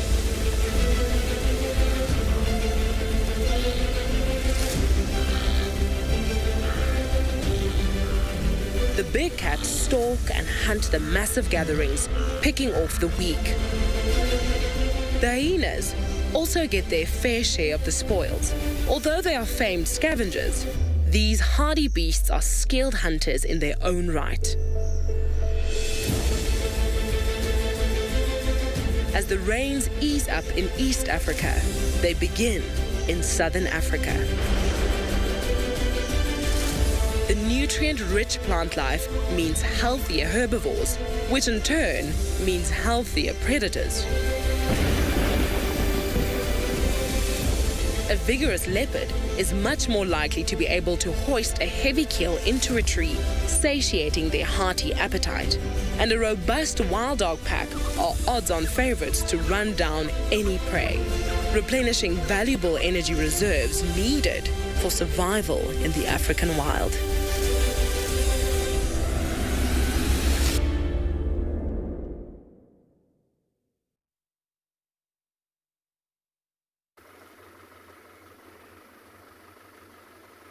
Right, our dear viewers, you're welcome once again to this very special time with the lionesses, or the lioness with the cubs, and they've been staying on the road for quite a long while now. We've been following them, and initially, remember, I mentioned about 2 males that were spotted this morning within the range. And actually what this lioness just decided to do is walk away from where the lions were seen. Ordinarily, this lioness doesn't extend all the way to where she is at the moment. I guess she's just picked the scent probably from the rogue male lions that were around her territory this morning, and she's just running away with her cubs. That is very important. She worked hard to bring them to this edge. It is gonna be very painful and a big loss to her if something bad happened to her cubs. At some stage there was a baby giraffe, and they stopped for a while, looked at the baby giraffe, but apparently thought it doesn't worth it, and again they came back to the road and started walking further. To our left, there's actually a journey of giraffes, and they've spotted them, and for a while now they've been following and keeping a keen eye on this lioness and her cubs as they walk along the road. Those are very important discussions about the relationship between predators and their prey. And I agree totally. Like healthy predators need prey, sufficient availability of prey all time round. You know, out here in the wild, it is all about survival. The predators need prey to survive. On the other hand, a prey needs to survive as well, and they always must be very attentive and careful to keep themselves away from a danger.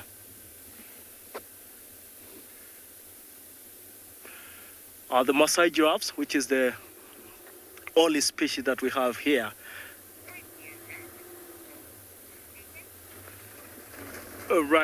yesterday we had a very interesting sighting with the jackal pups, and I'll be driving there to see what is happening in the den this morning.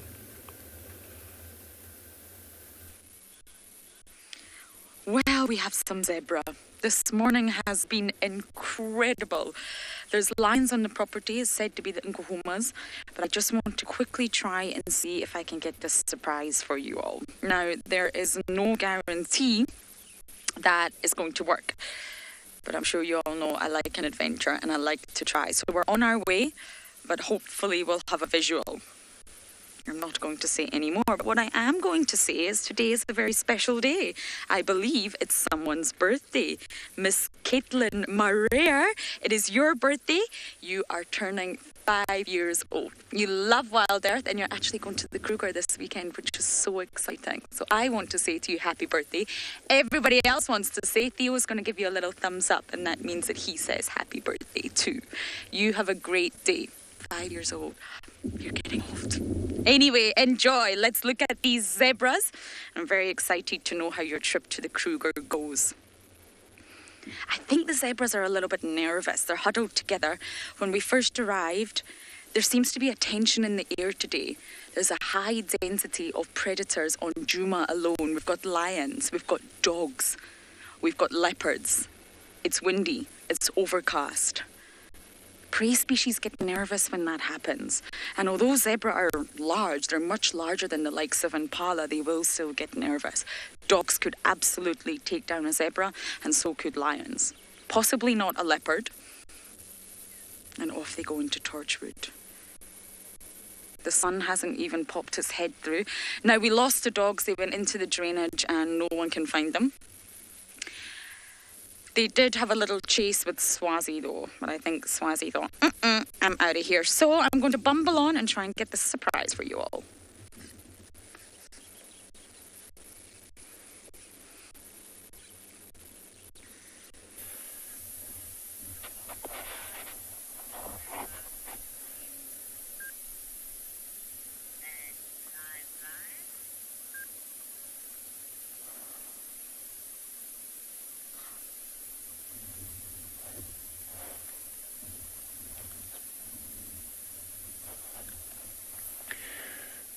So have a look at there's a big herd of elephants that have just come down to drink, and what's quite amazing is that we have the elephants right there, but I just want to show you what we have right in front of us.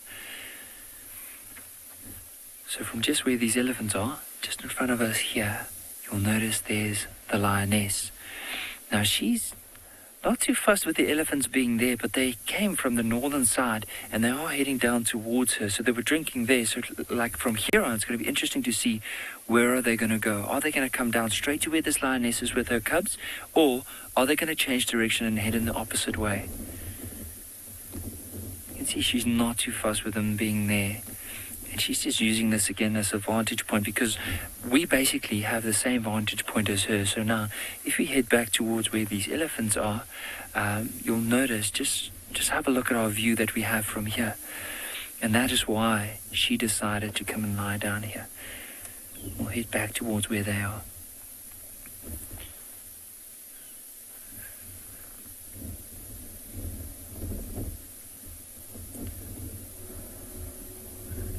If you do hear something like a whistling sound. It's just because of the noise from the wind that is blowing over the vehicle. But hello, with lions, they do hunt elephants, but only if the prides are a certain number or a certain size. Now, in Botswana, there's a very well-known pride known as the Savuti pride. And if I'm not mistaken, it's a pride of 34 lions that specialize in hunting young elephants. However, with this lioness, there's no chance that you'll be able to go for a young elephant, especially if a herd is this big and it's only her by herself. Often those lions tend to hunt young bulls or quite smallish elephants that are separated from the rest of the herd. However, with a herd like this, there's no way. They'll easily chase her away. And also for her, the risk is just too high to even try to attempt that, because she knows that if she tries, there's a good chance that something bad could happen to her, so she'd rather not do that.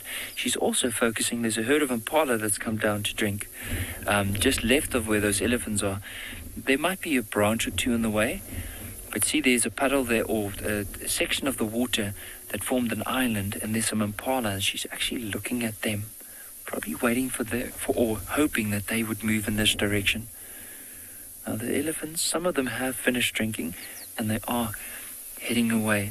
Well, the same direction as those impalas, in a westerly direction away from the water.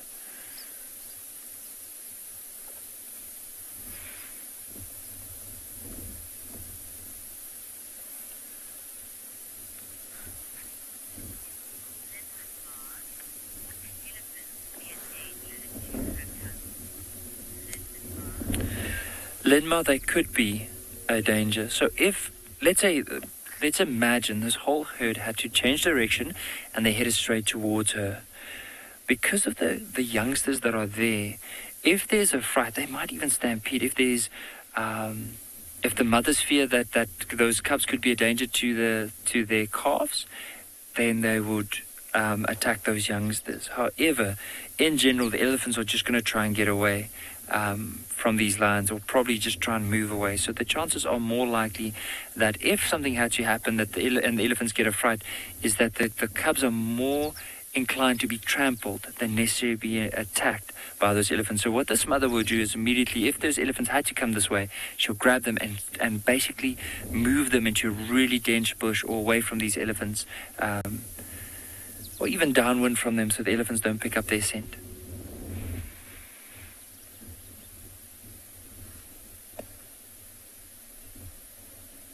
But you'll just notice they are moving away and slowly disappearing in that dense area at the back. There's one or two more that were lagging behind, and now they're moving closer and closer. Now she's still exactly where we left her earlier on, and you can see she's just picked up ahead to scan off to the right, and probably just going to patiently wait here to see if there's any meal that comes through.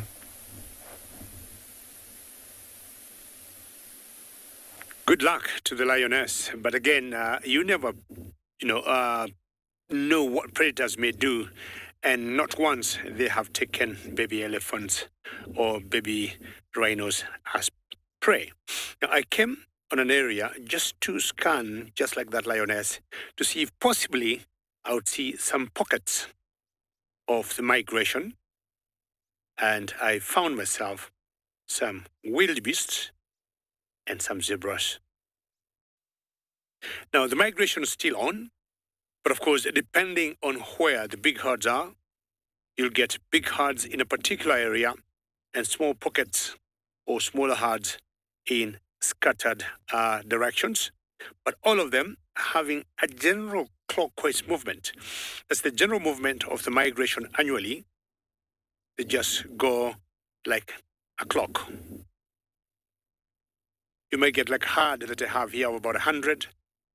There's certain areas you go and you get like 100,000 together. Of course, all that is determined by the amount of food in a particular area, how much water is available also. That actually makes the whole difference on where you get what numbers at a given time. always moving together, the zebras and the wildebeest in general during the migration. And you can also see the beauty of the Masai Mara.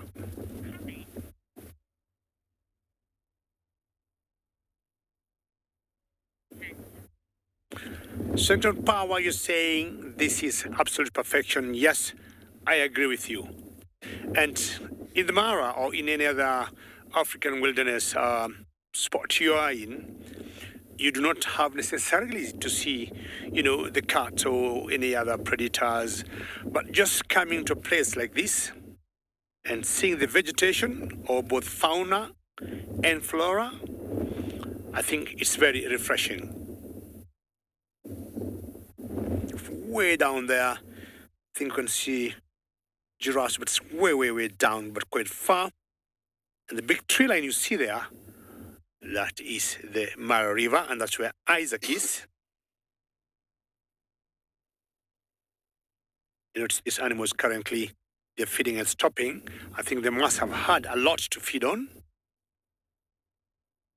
and a lot to drink, because we have been having some rainfall here in the Mara, like every other afternoon. So it may take rather long for them to go to the river to drink, but they'll always bump into puddles of water. And there's so many watering points in any area you go. Lots of springs, small wells, which most of them remain with water all around the year. At one point, you may come here and get all these animals gone.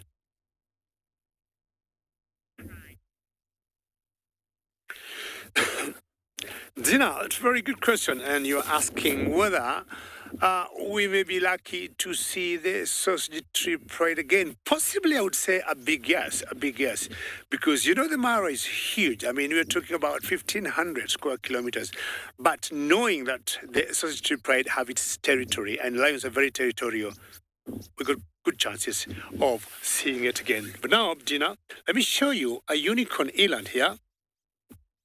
Oh, it got two, but I think the crooked horns, I thought was having one horn, which one species of antelope that is rarely seen, but you have lots of them in the Mara. Not sure why she's looking in that particular direction, but look on the right horn, and it seems deformed. And, this happens once in a while, just as you have seen with elephants. Sometimes they have squint tusks. Buffaloes the same. But this could be a very fast eland I am seeing with that kind of horn formation. Apparently both males and females will have the horns.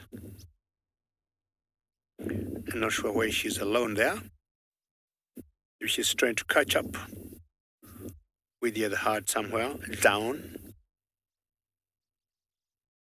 They do migrate also with the big herds of wildebeest and zebras, the elands too. The main players in migration are wildebeest, zebras, and elands. Occasionally, we see small herds of Thompson gazelles. After the big herbivores have eaten the bigger vegetation, the longer, tough grass, after the rains in the Masai Mara or Serengeti National Park in Tanzania, we'll always see the Tommies following closely. Well, this area, once in a while, we have seen the pride that we call Owino. So I want to look around and find out if the pride could be anywhere near.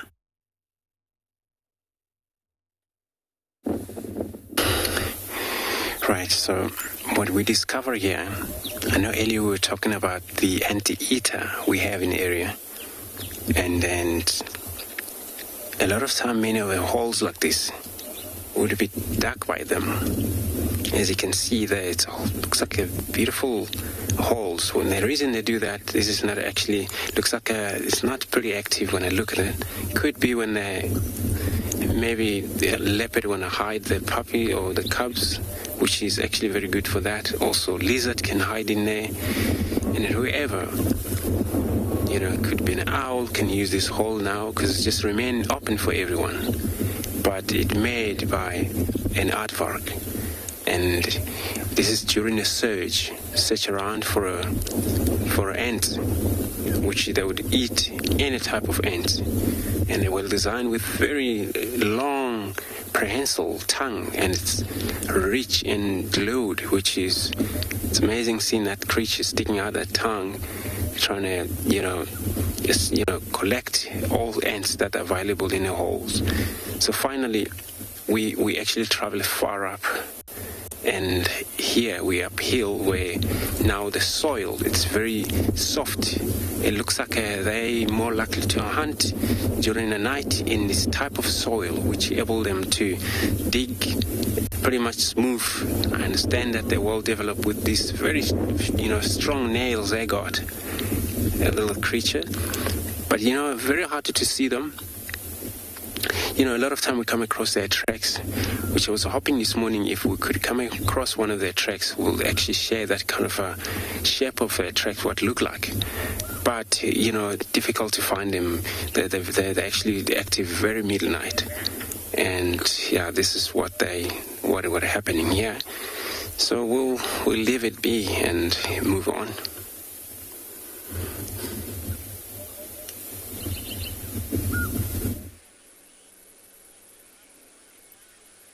So we have a marula tree, everyone. Surprise!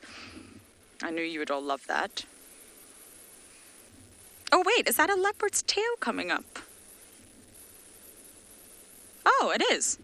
Oh my goodness, everyone. We have a leopard. I don't know this leopard though. I used to know him a long time ago. Hello, Mr. Tingana. Now, Tingana and I are no longer speaking, so it might be slightly awkward. Yes. We're no longer on speaking terms. Now, I know it's not the best views, everyone. He is on Buffelshoek, so we can't traverse, and we are looking from the boundary line, which is absolutely fine. He has a kill. I can't quite see what it is. And just a few days ago, he had a kill on Cheetah Plains. So if you do know the area, it's quite far apart. He's shown very nomadic behaviour now. And the position where he is right now is very much Mr. Q quarantine's territory. So he seems to just be wandering. A big wanderer now, rather than being a territorial male. It is so good to see him, even although it's from afar. I think he's sleeping. I think he's fallen asleep at the dinner table.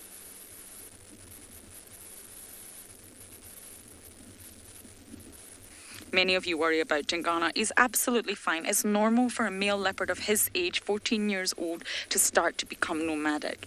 It takes a lot of energy for a male leopard to call, vocalize, scent mark, patrol. Patrolling eats up to about a quarter of their energy budget, if not more. And therefore, when he gets older, he's a little bit stiff, maybe his joints are sore, maybe his muscles are sore. It's just an easier life and a safer life to become more nomadic. You don't call because you're not advertising. You don't scent mark, again, because you're not advertising. You will do the normal toilet, but you're not going to spray your urine and wipe your sebaceous glands all on the vegetation.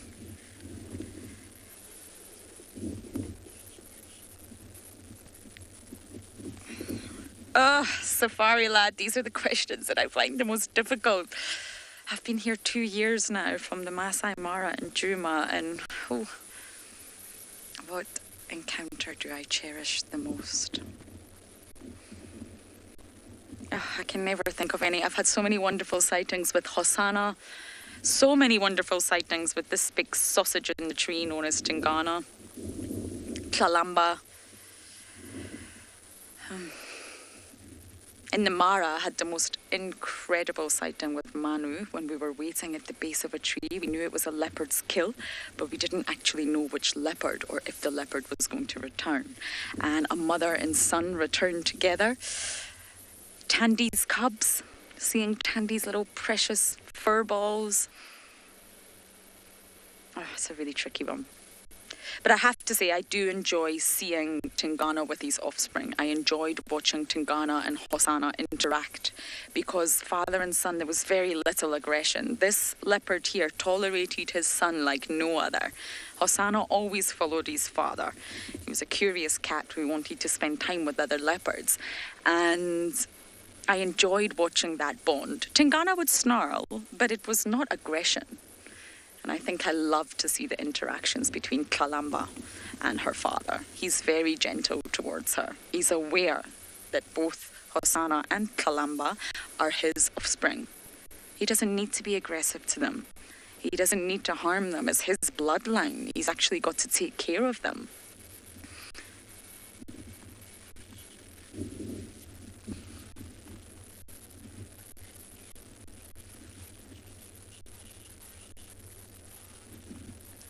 Harley, I think so, yes. No, I can't 100% confirm that Tingana's nomadic. His behaviour is suggesting that.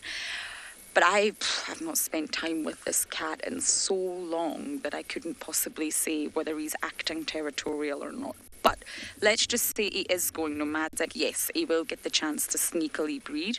A lot of the females in the area know Tingana very well. Most of them have likely mated with him in the past, and therefore, yes, he will get to breed. But he's just not showing that dominant behaviour. And I think the change, the sort of domino effect, that first domino was Mulwati. And that's created a huge knock-on effect that's resulted in Tingana becoming nomadic. So we're going to sit here and I'm going to enjoy not talking to Tingana.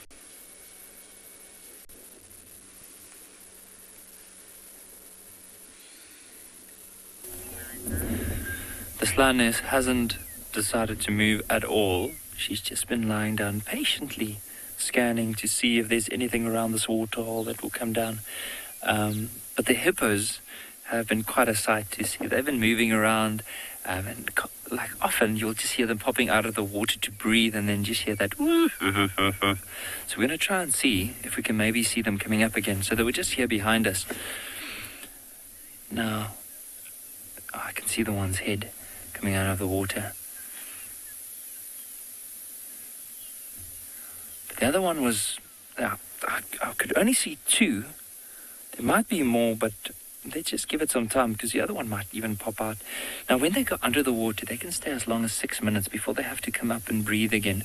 Sometimes you won't even see the head. You'll just see the two nostrils coming out of the water and then breathing and then going back down again. But it is slowly starting to warm up. And now the next question that I have is like, so when it starts warming up like this, what's going to happen to this lioness? Is she then going to say, all right, let me move down, find a bit of shade and just wait? Because even though with most, like if you look at some documentaries, if you read some books, they say that lions often or mainly just hunt during the evening or later or earlier parts of the morning. However, I have seen lions hunting in the middle of the day because they're opportunistic. They never know when her next, or she doesn't know when her next meal is going to be. And also having two cubs that are constantly demanding to drink, she needs to use every opportunity. So if it's at 12 o'clock in the day, if it's at 1 o'clock in the morning, she needs to put herself in the best possible position to be able to hunt and be successful. Because also remember, the more she tries to hunt, the more she will burn energy. So she needs to make sure that every single effort she puts in is that it will be worth it and that she will be successful with it. Now, the other thing is she's all by herself as well. So it's not like she can rely on the rest of the pride to help her take down something. So she needs to run everything through her mind, be very patient about it, and make sure that every effort she gives will count for her and for her cub's survival.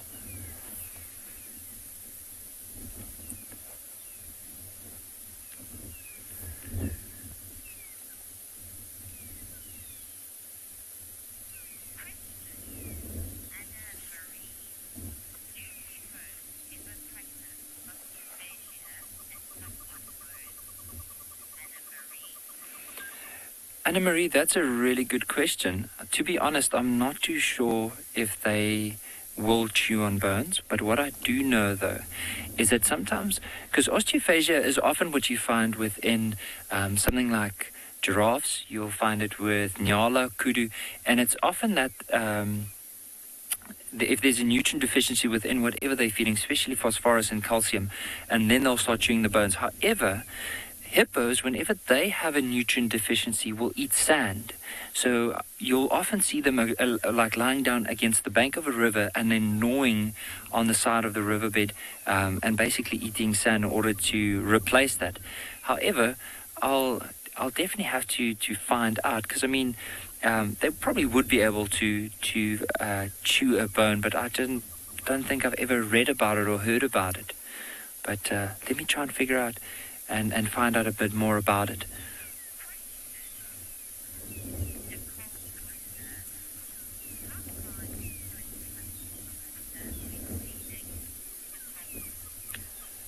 Nicole Buerta, it could be anywhere from, and so this is, I mean, there's no specific answer to this, because depending on the area, depending on the food that's available in that area, and also depending on what are the more prominent water sources, because often what happens is that, let's say like a prominent water source like this, if there's a lot of pressure from elephants, buffaloes, wildebeest, zebra, it might happen that there's not a lot of green grass around near the, or not a lot of grass around near the edges, and so because of that, hippos will need to travel further. So it could be anywhere from a kilometer that they have to move at night, all the way up to 10, maybe 12 kilometers, if not more. And so it all depends on the particular area and the abundance of food, water, and how far the nearest food source would be from them. Because let's say now in this scenario that the nearest food source would be 15 kilometers away. There's no other grass around, and this is the only source of water. Hippos need the water. If they're out of the water for too long, the skin starts to crack. So they are heavily dependent on spending a lot of time on water, also just having their skin moist. So if that was the case, then that hippo has no other choice but to travel 15 kilometers and back again for food and to get back to the water.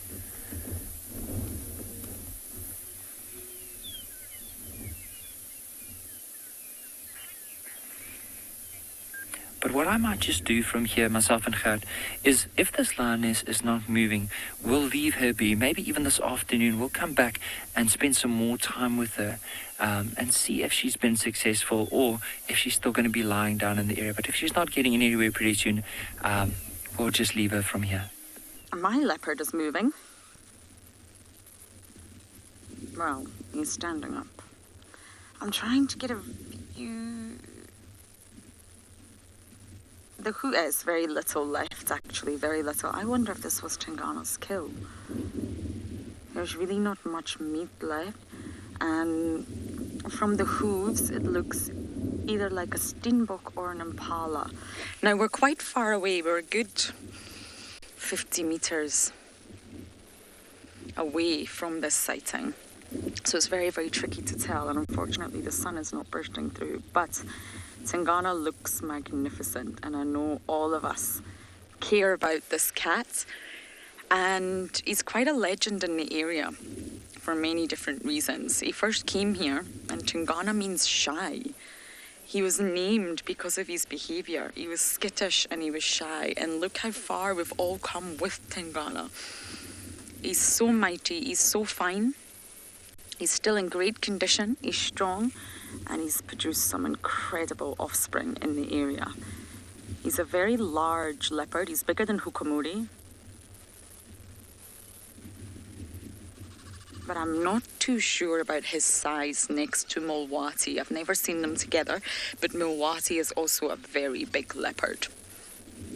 And it's normal for dominant male leopards to lose their time here.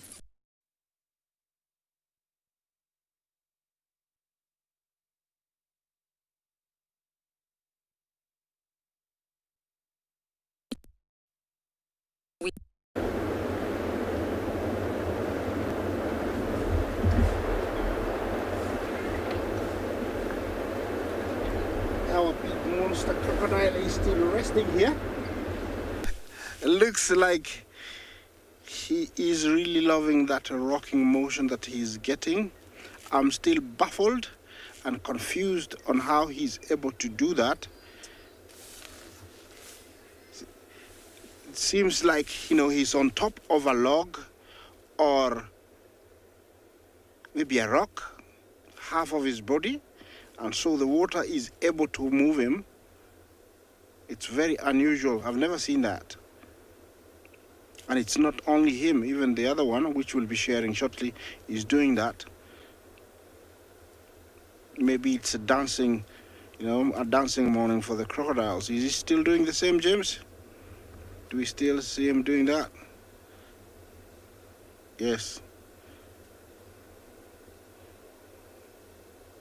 If they were dead, they would float up and then, they'll be rocked by the water like that. But these are not dead, they are alive. It's very, very interesting. I'm still, studying them to see exactly why, they are doing this. Remember, this is one of the only predators we get in this water. The Nile crocodiles, they can go up to around 18 feet here. They can weigh as much as almost 900, up to a ton. And basically they feed mostly this time of the year for around 3 months. They're constantly gorging and feeding on meat from, zebra, wildebeest, Thompson's gazelle, and topi. And after doing that, they can go for a very long time without eating. Once, they have eaten that much, they are able, to rest, up to a year. These guys can stay underwater for up to 1 year. What do you see there? Bee eaters. Which ones are they? Little or cinnamon-chested? Looks like a cinnamon-chested bee eater. It's got something. Look at that. Yeah. Cinnamon-chested bee eaters. They're very common here along the river. They normally hunt from one perch, and hence their name. If we stick to that perch maybe a little bit, they might come back. I don't know. Let's have a look. I don't know if they'll come back. Normally they do come back. Now they're not coming back. They normally, hence their name, they normally hunt for bees, bring them back to the same perch, hit them onto the twig they're sitting on, and then swallowing them whole. Usually they have to push out the stinger so they don't swallow it. Our hippos are still doing the best they can during the day. They are resting in the water. They're just a handful, but along that area, they are spread out quite a lot. They're all, within that section there, which I believe it's shallow. All the sand has been pushed there, so they're able to sit and rest without any disturbance, of standing up to get some air.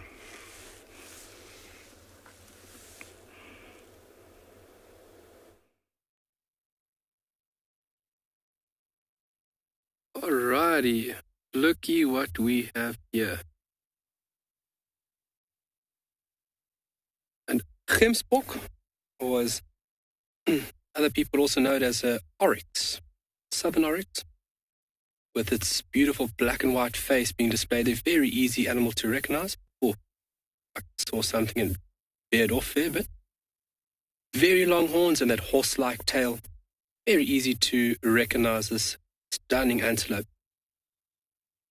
Those very, very long horns. The length of those horns is giving us an indication that this is a potential female. Female have longer horns than that of males. Males are a bit shorter and thicker. Obviously, a bit more robust for male and male combat. Whereas the females will just use the horns for defense. So the length is obviously very important, but then also a very easy way for us to have an indication of male and female.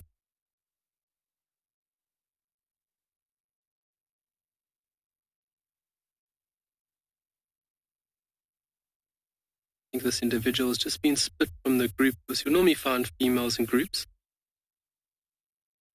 And we just, a couple of minutes ago, passed by a small group, so she's more than likely just bringing up the rear.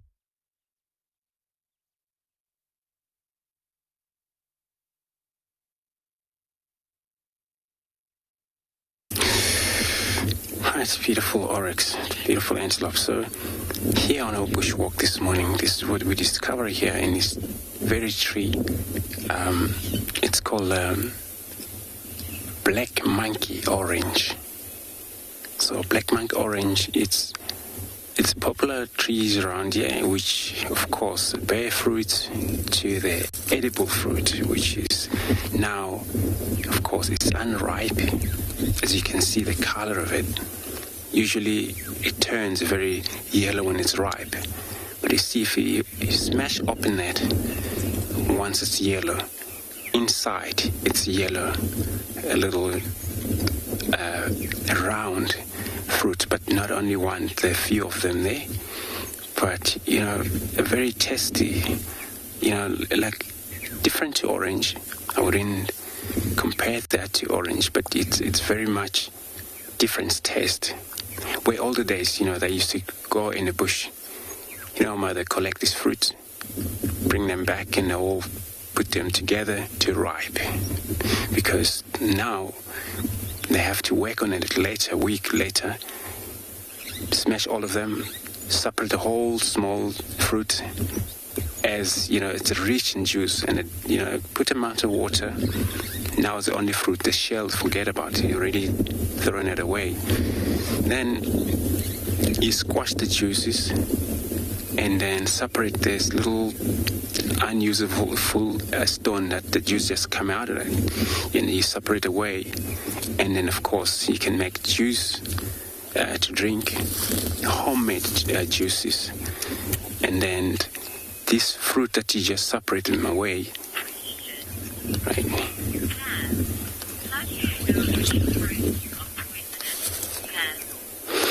So which fruit we know which one is poisonous. So easily that way your trees pretty much well. And then of course that's how you would able to identify which one is poisonous. So of course you got to know your plants, you got to know your trees in the area, and then from there's no way you go wrong. Once you know your trees, species, what are eatable, what are not eatable, then you know for sure. Of course, we have a very much poisonous a tree out here, and this one we know for sure won't touch even. But this very fruit that we're looking at right now here, the fruit eatable only when it's ripe, yellow. So of course, these little remain of this little stone that they will be separated apart, they will be put into sun to dry. And again, they'll later on, once it's dry, go with a very sharp knife, and inside, once you got into that little remain of the stone, it's a unique little finally, inner stone in the middle. And that's the way you're going to peel off that, and you take that away. But, you this is when now you're going to have to grind this very yellow fruit that you're going to be finding in that a little bit of your work that you have done. That's how you find it pretty much grind into food-wise later on. So we'll leave this very fruit and move on.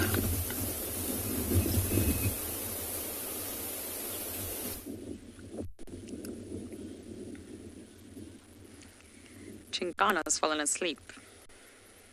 I have a sleepy cat on her hand up the marula.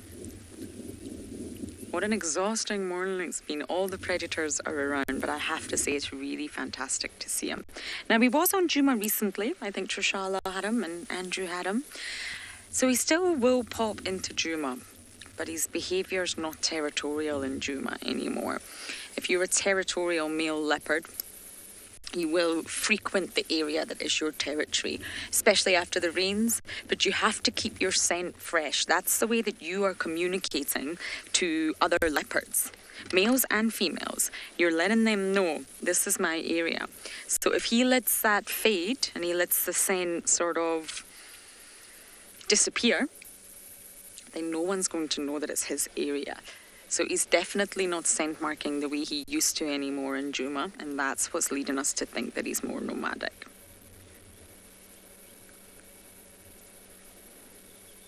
Tingana's always been the one he's in very good condition, especially facially. I know it's not the best view, so we might not be able to see that so much, but he always avoids. I always think when it comes to fight or flee, Tingana flees. When it comes to Hukamuri, he fights. Very different sort of personalities, if I can use that word loosely. And I think that's been one of the main factors in Tungana's survival to this age. He flees, he avoids, he escapes. There is no point in battling. He will have had a few battles, absolutely, but there's no point in engaging in a fight, especially with a younger leopard. And that's why he looks so mighty fine these days.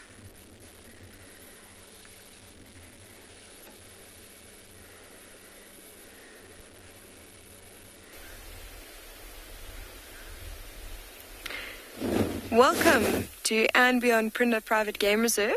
You've just been discussing the different leopards at Djuma. And here we are with two brand new cheetah that we have just introduced. My name is Kim, and behind the camera we have Craig, and we will be your guides for the afternoon. Now, this is a very special moment for us, because these two cheetah, as I said, they are brand new cheetah to our reserve. And if you can see, the one they both have collars. I don't know if you can see from your side there, as it picks up its head, you can see that collar. Now, we have introduced these two cheetah. They come from a conservation area called Ishia. And they are not wild cheetah. They are actually being raised in captivity with the hope that one day they will be rewilded. And they've been going through a process of rewilding. They were in a reserve right next to Addo, and they've been successfully hunting there for a month.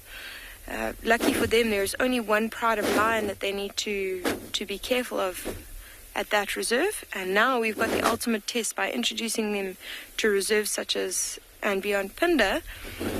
We are now trying to see how they fend for themselves with not only one but a few different lion prides, as well as hyena, leopard, a variety of animals that they need to contend with. This is their fourth morning that they have been on the reserve, and we already know that they have had conflict with lion and with leopard. So we are very happy that they have managed to survive that.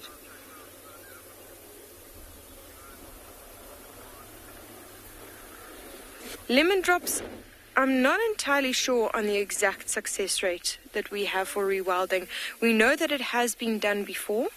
I don't think that they have actually had much success up until now. This is the first time we have ever done a rewilding of cheetah at and Beyond Prinda, and we are hoping that it is a big success. The main reason is because we need the genetic diversity. There's a bit of a bottleneck in the gene pool at the moment for cheetah. So if we can get these genes of these cheetah into our population, it will do so much in the way of genetic diversity. Not only that, but cheetah numbers are incredibly low. So especially with breeding female cheetah, we don't have enough of them. So if we can take some animals from captivity and successfully rewild them, it will change the whole outlook on cheetah conservation. That being said, it's an incredibly difficult process because, the success rate of cheetah themselves just being out in the wild is very low. They've got a very high mortality because they have so many other predators to watch out for: lion, leopard, hyena. So even ones that have grown up with a mother who knows how to be careful of all these other predators, it is still, a very, very low chance. So to have cheetah who come from an area where they're not used to these predators, it's quite a difficult process, and it's going to be really interesting to see how it turns out. We, of course, are hoping that these two beat the odds and manage to survive, because that will change the way that cheetah conservation is going. I'm going to see if we can get a little bit of a closer look. We're still giving them quite a bit of distance because we want these cheetah to be as settled as possible, but we're going to get a little bit of a closer look.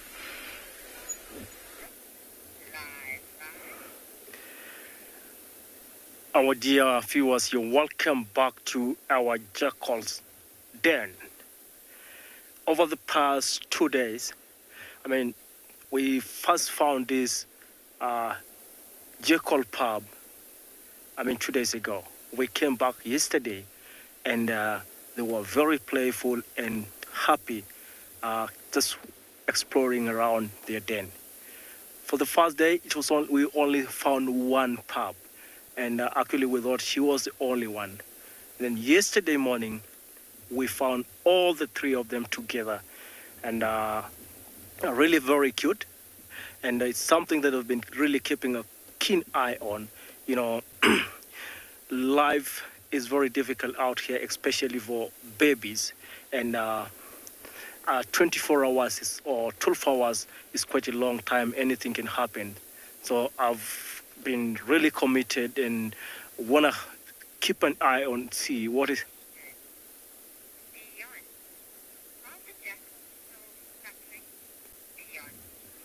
Right here, Leon, this pup is still suckling, and actually the parents have been, we've seen the parents around here.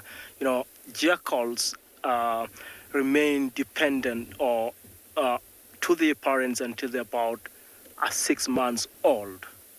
That is when the sexually, between 6 months and 11 months, then they start becoming sexually mature and probably think of starting life on their own. So these ones are still suckling, although they're old enough to eat solid food as well. Right, they've been quite a little bit secretive this morning. I mean, yesterday they were really more playful, the three of them together, and they've been like coming into our camera.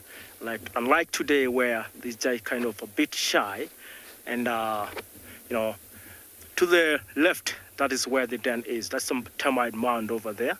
That's where the actual den is. But now they're in the grasses or in the bushes over there, just slightly playing together. Right. It was quite very important to keep to check on this pup this morning, and please share with our viewers. So it's getting hot. They'll probably be getting into the end, and then I'll go carry on, do other stuff.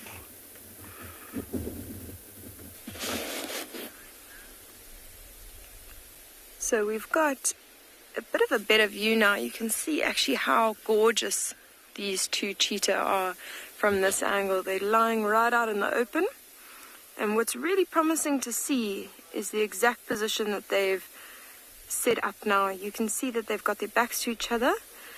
They're out in an open area. So this is the kind of environment that cheetah are safest in. You know, they need their speed to be able to get away from anything potentially dangerous. They don't have much in the way of protection. You know, we've discussed before how their claws aren't sharp.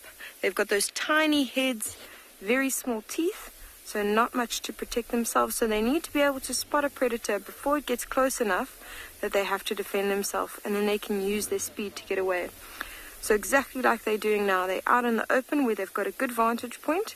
They're scanning continuously, and they're facing opposite directions, so they're working as a team to actually keep an eye out for anything that's a threat.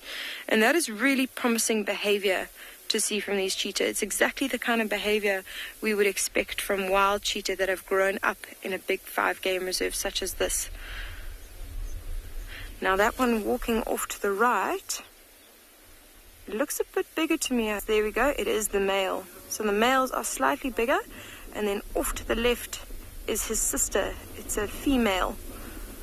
So these two normally would have already separated, but I think based on the fact that they are quite nervous in this kind of area, they're going to stick together for a while until they feel that they can separate and become independent.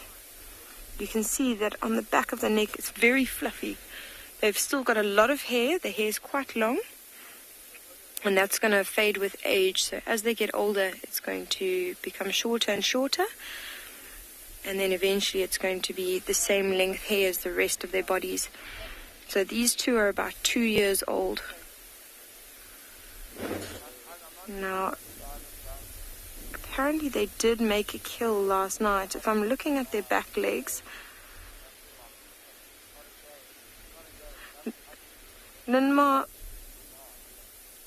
they did apparently make a kill last night. So part of the rewilding process was they were released into a different reserve for a month, and there they had to completely fend for themselves, hunt by themselves, and then make sure that they stayed away from that pride of lion. So that was the first phase. This is the final phase now.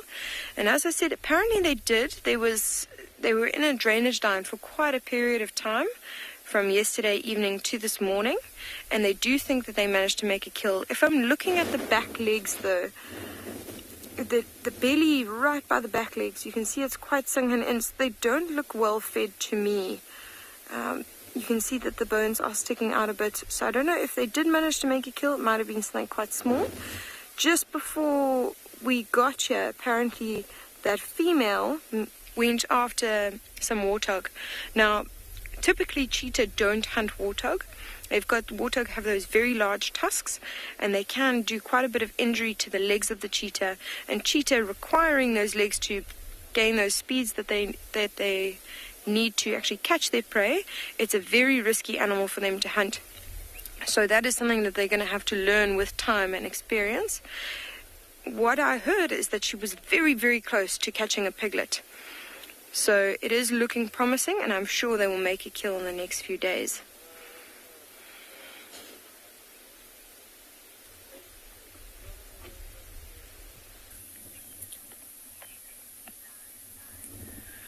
So one of the animals that really, I remember during my time working at Beyond Pinda, that I would often use in order to find cheetah were giraffes, because often when the giraffes saw the cheetah, they would stare into like this tall patch of grass. We couldn't see the cheetah when it was lying down.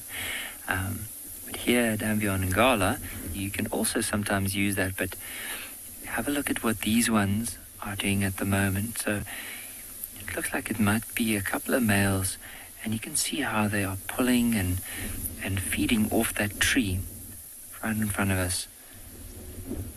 You see there's quite a dark-ish male right in the middle, standing at the back. And how I know it's a male is, so see this one off to the left that's picking those leaves? See how it's using the tongue just to wrap it around and using that lip to maneuver the small branch into its mouth and then strip the leaves off. So if you look at the very top of their horns, do you notice those bald patches? And so because the males, whenever they get to a certain age, they'll start necking each other. So they basically cross their heads or their necks, and they start hitting each other with their heads. And so the tip of their horns are bald. Do you notice how that one...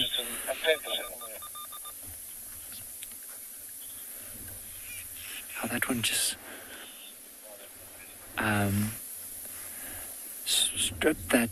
So I completely lost my train of thought there, but I just wrapped its tongue around that branch and then like basically pulled off all those leaves. Even notice those long eyelashes as well, just to protect those eyes as it's feeding its way through that or along some of those branches so it doesn't accidentally prick out its eyes.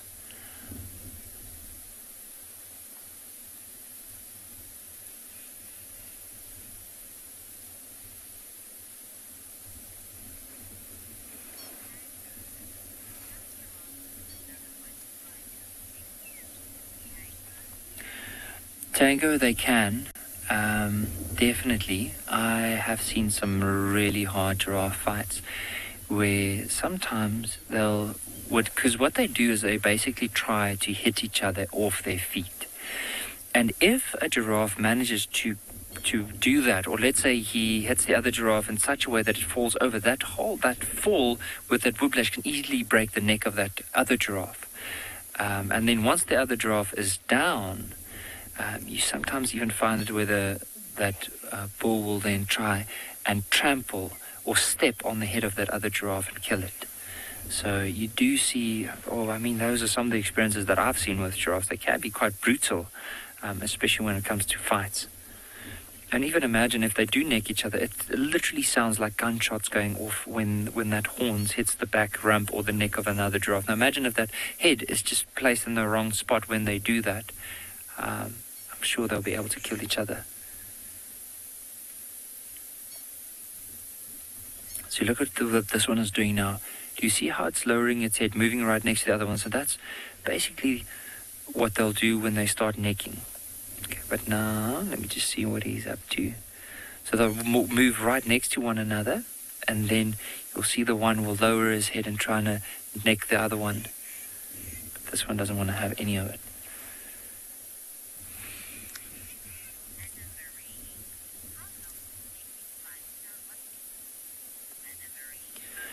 Anna-Marie, that's the other thing. It all depends on the size of the giraffes as well as how dominant they would be. So when I say that, though, so imagine with these ones are youngsters. So it might be that they can have a fight for 5 minutes, but it's more of a training, playful fighting. Whereas if it's a full-on fight, and both of the giraffes are equally matched, it could take up to 20 minutes.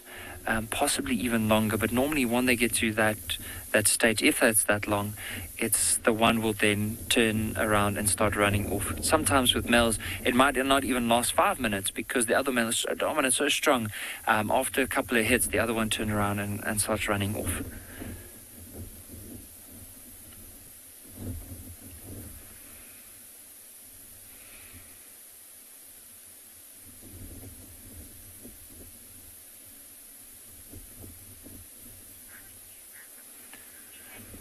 But for now, Gert and I are going to continue and see if there's any other signs of predators in the area. Also, maybe if there's a herd of buffalo or even some buffaloes around. Standing up for quite some time now. I think he's pretty undecided about what he wants to do. He's also got a very, very full belly. Now, animal communication is one of my favourite topics, and it's so applicable, especially when talking to leopards, because they need to communicate. And as I've already mentioned, the most common and crucial method is scent marking. Nearly all mammals possess scent glands, or patches of skin that are specialised in some way, shape or form to produce odour compounds. Most likely they're modified sweat glands or sebaceous glands, and sebaceous glands is exactly what Tingana has in his cheeks, right next to his whiskers, and that produces a sebum. It's an oily substance, clear oily substance that is produced at the base of the hair shafts, and it contains all the sort of information that Tingana wants to communicate. Now, there's a fantastic example of the house mouse, and they communicate and coordinate their entire reproductive system through scent marking. They're superb colonists, and the male basically has a very long, thin prepuce. That's what you call it when it comes to house mouses. And he drags it around all day, leaving a really thin streak of urine. Now, he's said to do this several thousand times a night. Can you believe it? Dragging his genitalia and leaving streaks of urine. Now, why he's doing that, he's obviously saturating his territory with his own scent. So there's not a single little piece of room for another male's scent. And this is because the females actually don't start their reproductive cycling until they smell the odour in male urine. So all the females will be completely sterile until they smell that chemical that's coming from the male, and then they will go into their reproductive cycling. So if you're a female that's dispersed, in mouses they disperse, they leave their natal area, you're not going to waste any energy in sort of unproductive estrus cycles until you know a male is around. How incredible is that? And it all starts with scent. So the minute the male sort of streaks his urine, that territory is very small, especially compared to Tingana's, will be saturated with that male scent. As soon as the female disperses into that territory, she immediately smells that, and her estrus cycle will begin. And this is sort of evolved through natural selection to avoid any energy that would be wasted otherwise. For a female, a mammal, it's energetically costly to be in your estrus cycle, and that's exactly why the house mouse have this fantastic system that coordinates their estrus cycling, and it makes them very successful, and they're said to be superb colonists.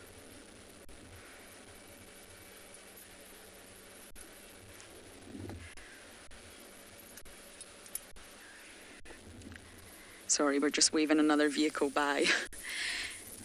So scent is crucial to some animals. The house mouse, for example, would not survive and would not be successful without this unique way of communicating through one another through scent. And it's called the reciprocal signaling system because it benefits both the male and the female. The male is the one that initiates it, and then the female responds with her estrus cycle. So she's basically waiting until there's some sort of reliable indicator that there's a male present. If there's no males present and you've left your natal area, there is absolutely no point in coming into estrus. And although leopards are not entirely the same, it's also said that a female leopard will really not start her proper estrus cycle. Sometimes they can go into a pre-estrus cycle. They will not start properly ovulating until they're territorial and they've got a firm area with access to lots of resources and water before they will come into their proper estrus cycle and therefore be receptive to mating. Fascinating. So although it's not the best views, I think we will sit here with Chingana just a little bit longer to see what he gets up to.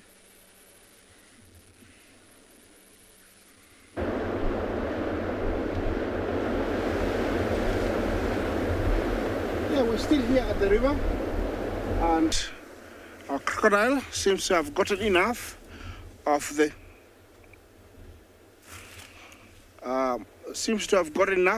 rocking, and they have moved deeper into the water. A reason unknown to me. That is for a reason unknown to me, but they're still in the same section of the river. These guys don't do much, during the day. This is what they do the most.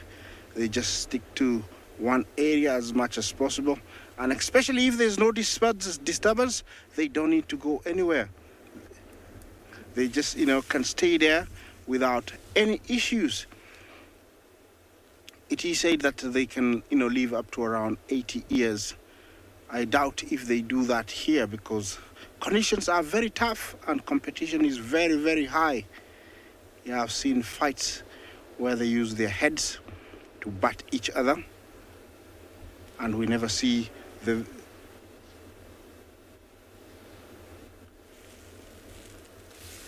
really, really old ones. We never get to see them very, very much. But these guys are quite old. It's very hard to estimate their ages, but they're quite old and very big, as you can see. I love just watching them. They look very prehistoric. And they say these guys are one of the few creatures that haven't changed in over 60 million years. They live in the age of the dinosaurs. Actually, this is Freddy. He's got that light spot towards the nose. I call him Freddy. He's been hanging around here for quite a good number of years, and he's become a very good regular for me. But he's a very naughty one because I have seen them kill,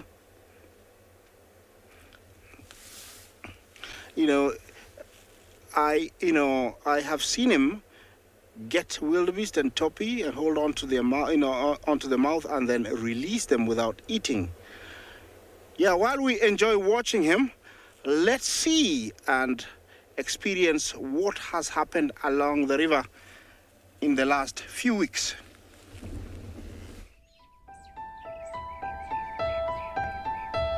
The rich and fertile Mara River Basin hosts some of the largest wildlife populations in Africa.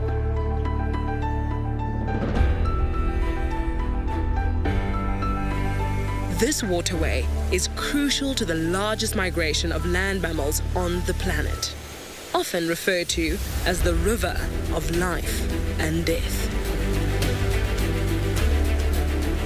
During this year's migration, we took a front row seat at the riverbank to watch how the stories of the rapids unfolded.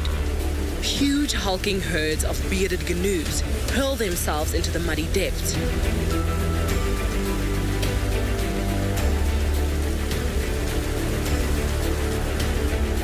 Many not re-emerging. The crocodiles revel in the mobile buffet. Although death is a substantial part of life at the Mara River, its contribution towards life is even greater. The fertile waters nourish the river fish and the flora lining its edges. Because the Mara River is a hub of activity and a plentiful food source, animals from far and wide come to its banks to get their share of its offerings. Zebra and antelope risk their lives to partake in the crisp, life-giving waters and plant life. Loads of hippos are spotted along the expanse of the river, bobbing their days away in the cool moving streams and their nights grazing the lush grass near the banks.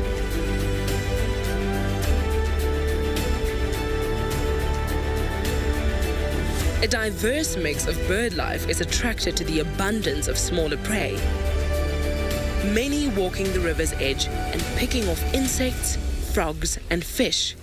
Others float on top and go with the flow. All this activity even brings some spectators, happy to sit and groom atop the banks and watch the spectacle below.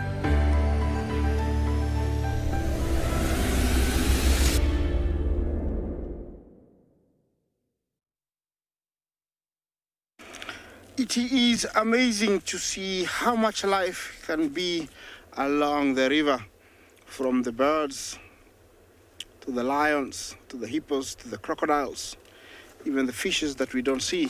There is a lot that goes on here. So this beautiful river sustains a lot of creatures, a lot of animals. Yeah, the section where we are in is one of the main crossings. I have to remind you that. It is very empty at the moment, but it can be chaotic. It can sometimes be very, very confusing because there is a lot of Homo sapiens, land cruisers, wildebeest, zebra, and the noises are deafening. It is hard to believe, but today is as calm as it gets. Apart from the river, there is nothing much that you can hear. It is such a beautiful sight, to have and to experience. Apart from these huge, crocodiles we have here that are keeping me company, it's only the hippos. I'm gonna continue enjoying my crocodiles. Let's take you to another location for something else.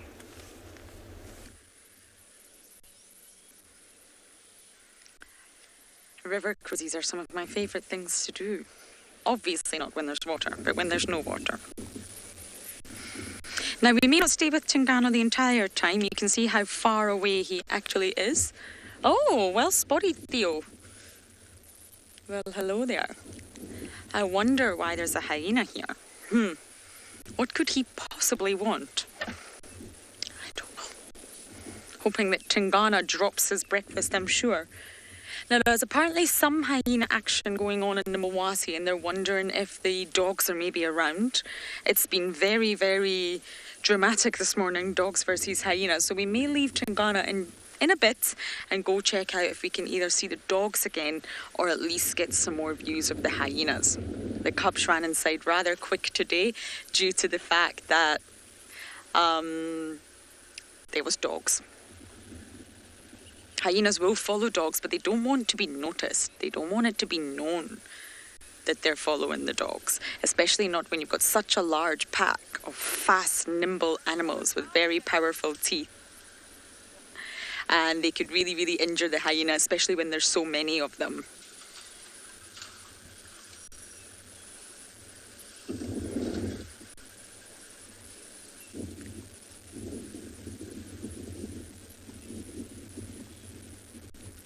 Wouldn't it be lovely if Tingana came down and walked towards us?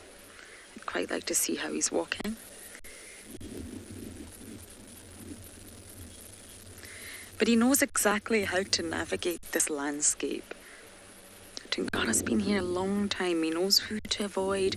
He knows the scent of everyone. He'll be able to recognize when it's Kalamba, when it's Shudulu, when it's Luna, when it's Tandy. Be basically, when a mammal scent marks with urine, let's just talk about urine for now, they're creating a zone. Let's just think of it as zonation. And within this zone, the odor is familiar. So every male or female that enters close to the zone or comes into the zone, they will know.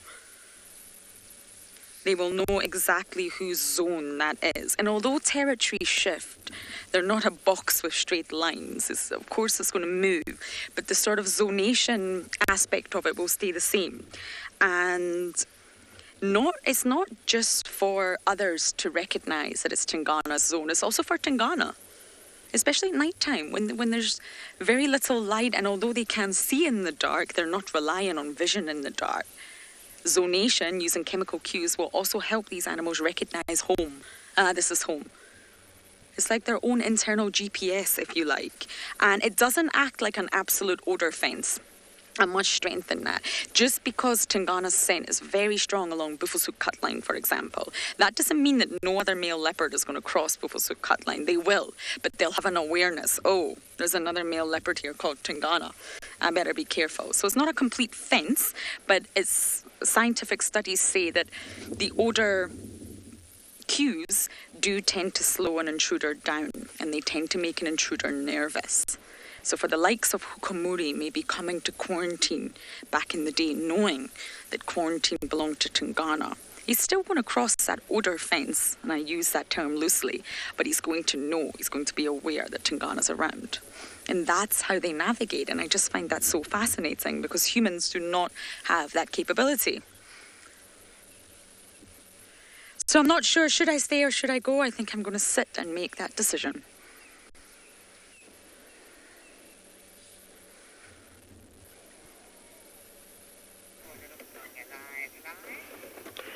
Right, thank you very much, and welcome to the Mara Triangle once again. Right now we are watching a beautiful family of elephants. Here in the Mara, the movement of elephants is kind of programmed in a way depending on the time of the day. So the herds we're watching now are actually heading towards the river. To our left, inside this thick, into the woods, that is the Mara River. Very beautiful trees. Actually, a lot of the trees you see on the periphery or on the edge of the forest are called Wabugia ugadensis, or the East African greenhead. And East African greenheads bear fruit, slightly spicy kind of fruits, and they're edible to human. You can eat them. With elephants and baboons loves the fruit as well. When these trees are fruiting, the behavior of elephants tends to change a bit. Actually, they become a little bit more unpredictable, and this is believed to be due to a tiny amount of alcohol in the berries. So when they feed on a lot of these berries, the fermentation happens in their stomach, and they become a little bit more aggressive than normal.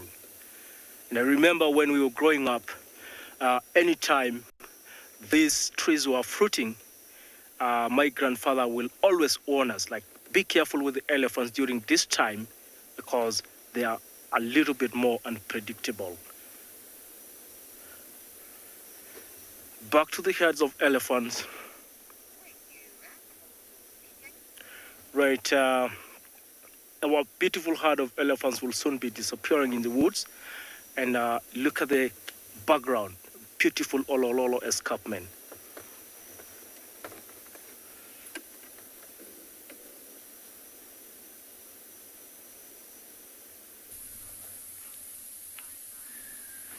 We've been very lucky. Remember earlier we said we were going to go try and see if we can find some buffalo. And we were able to find a few buffalo bulls that are together. Now, it's currently hard to see them and have a great view of them because of the area that they are in. You'll notice how dense the area is. And often what happens with big herds of buffalo, they could be in open areas, but sometimes the bulls, they tend to be in denser areas. Especially near the river, you often find older bulls. And we just wanted to point out some of the characteristics. You'll notice that early on in the morning, the heads are down feeding off the grass, but now and again you'll notice one of them just picking up their heads. But for now, let's quickly head across to a hippo.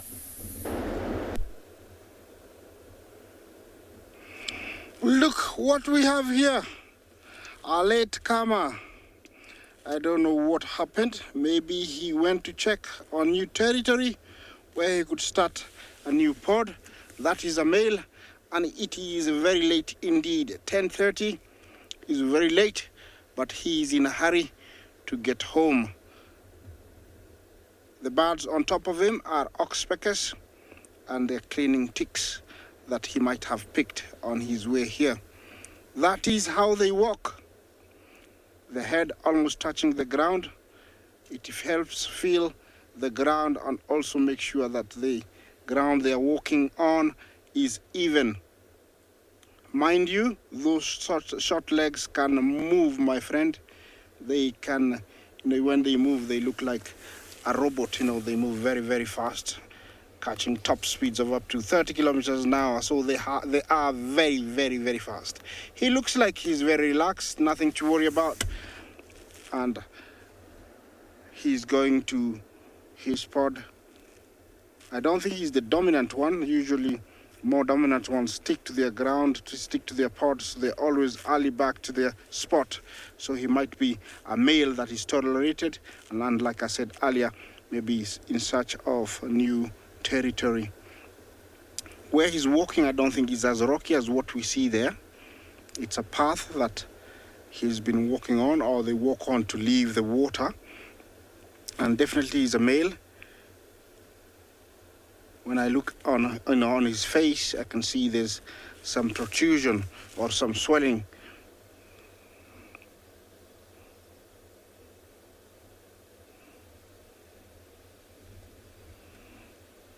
Is it Betty? You ask if they are vulnerable when they're out of water, hippos? Of course they are, but they only have one enemy, which is lion. Most of, mature ones like that one are immune to many, many things.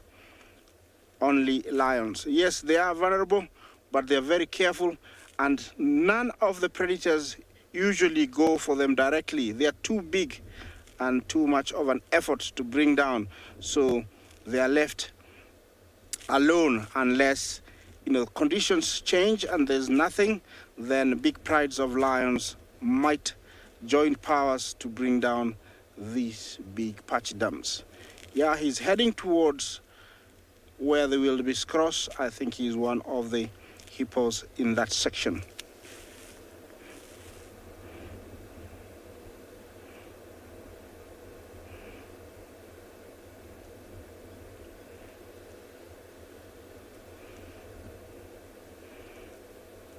Yeah, he's walking with an aim. He knows he's on the last stretch home. I don't know if we're gonna see him go into the water or he's gonna go behind, where we see him. Usually there's a drop. If he goes behind that, we might not see him go into the water. It would be nice to see him come into the water, but who am I to say anything? Let's wait and see. Sometimes they stop like that to listen, and sometimes they're getting some grooming and some TLC from the ticks, so they give them a chance to do whatever they're doing. But I don't know what he's doing right now. It's either one of the two. No, he actually doesn't like much of the oxpeckers, because he pushed them aside. Okay, I'm gonna watch him go down. It might take a little bit of time.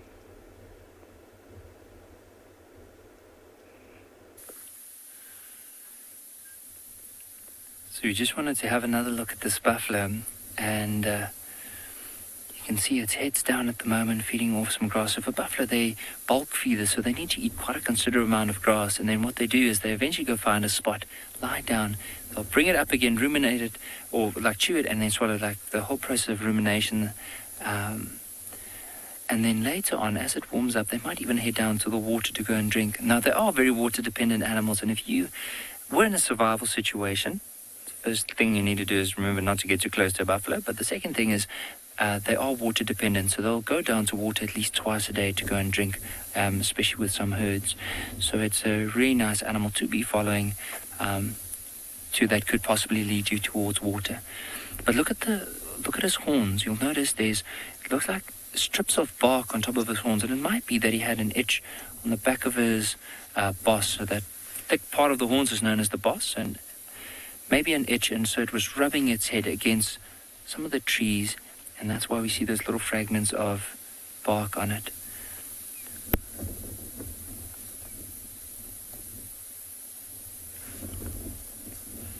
But notice all the oxpeckers in the back of this buffalo. And what they're doing is they're after the ticks. Sometimes you'll see them brushing in the buffalo's nose, maybe in the ears, maybe behind that boss, under the neck.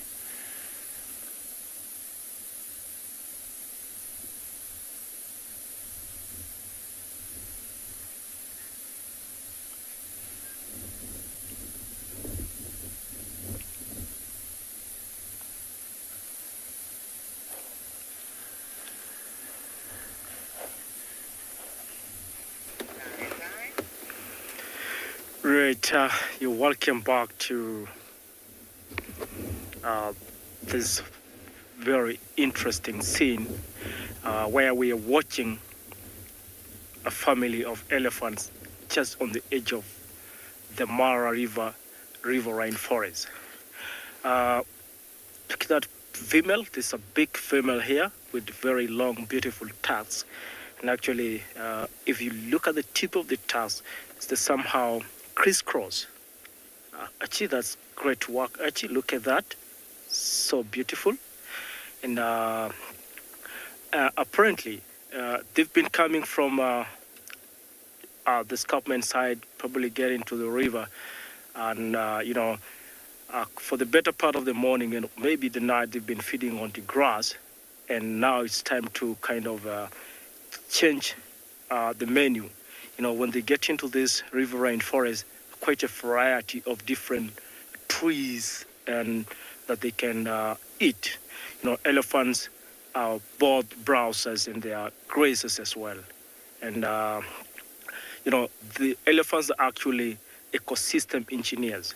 Like the landscapes or the vegetation in the Mara Triangle mainly depends on the activities of the elephants.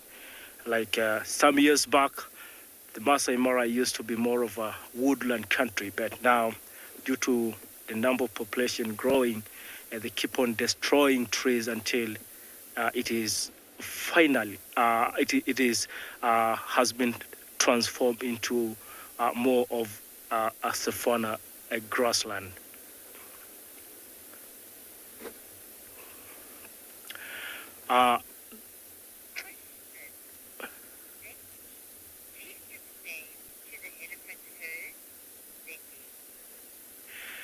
Betty, we don't really give names to elephant herds here in the Mara because for one reason, there are just so many of them.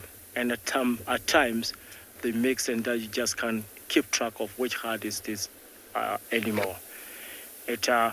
One thing I'm happy about elephant herds in the Mara, each herd you come across, you always see babies of different ages. And that is very, very good sign that the population is always growing. And actually, we do have a very stable population of elephants here in the Mara. Oh, look at that beautiful baby. Wow, so amazing.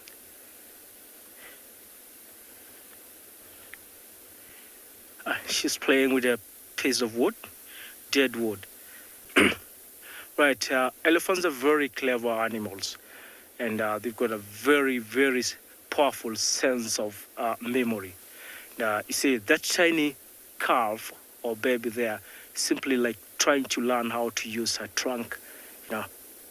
They're born with all this, with the trunk, but they must learn how to put it into good use. Like, look at that.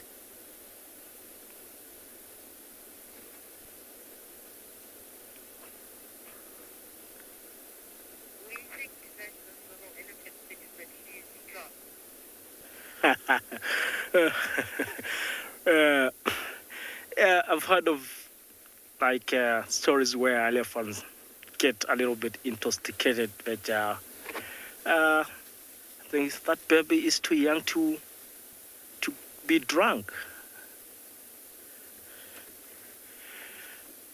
Right, look at that beautiful female. I probably want to believe she's the oldest here and most likely the matriarch in this family.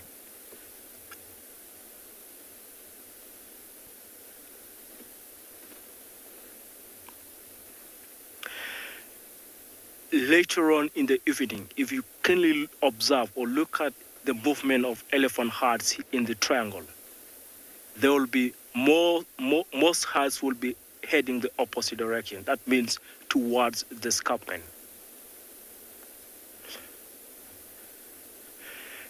These animals are very powerful. They hardly got any natural predators out here in the reserve. And we've seen lots of other species, especially the prey animals, running on top of the escarpment to spend the night up there with the kind of thing. Is probably more safer than being here. For the elephants, there could probably be another force that kind of triggers them or motivate them to move up the hill. They're not migratory, but they actually do. Right, our beautiful family of elephants, a lot of them have already disappeared into the woods, which are hopefully they're gonna get down to the river and have a drink. Now we're just going to give you some last views of the Duke of Djuma, who rarely comes to Djuma. It's really not the best visuals, I'm sorry, but he is up in Buffelshoek. I'm hoping he's going to be here this afternoon. And maybe we might get some sort of better views of him. So we just thought we'd give you some last views of our sleepy, spotty cat, who looks like part of the branch. And we are going to go back into Djuma, see if we can pick up on any signs of the Pungwe pack and hyenas.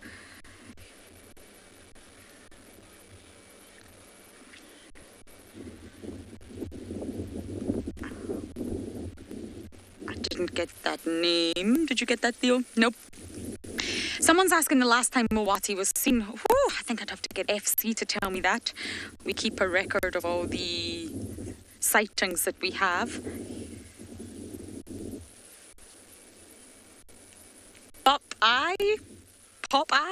I'm going to go with that one. I'm really not sure, but I personally saw him a long time ago, maybe 3 or 4 months ago, but I'm not sure about the others. FC can check for me on that sheet when he was last seen, but it's always fleeting glimpses. I know that Tristan had him at a sighting with Hukamuri and Shidulu around about the 8th of June, and of course Mowati and Hukamuri were physically doing lateral presentation without actually clashing with one another for the rights to mate with Shidulu. And it was such an interesting sighting because Shidulu kept running to Hukamuri for protection. Why? Because she knows him. He's familiar. It goes back to scent again. She recognizes his scent. She's mated with him before. He's the father of Kara, the Hukadulu.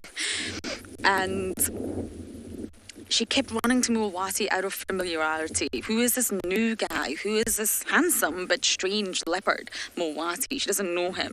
But of course she has to mate. She's in Estrus. And Mowati kept on getting the upper hand. Now, from what I know, they didn't actually physically clash, but we did see Hukamuri a few days later with lots of injuries. So I imagine there was some sort of physical altercation at some point. But yes, Mowati is an elusive one, and it's been a long time since I've personally seen him.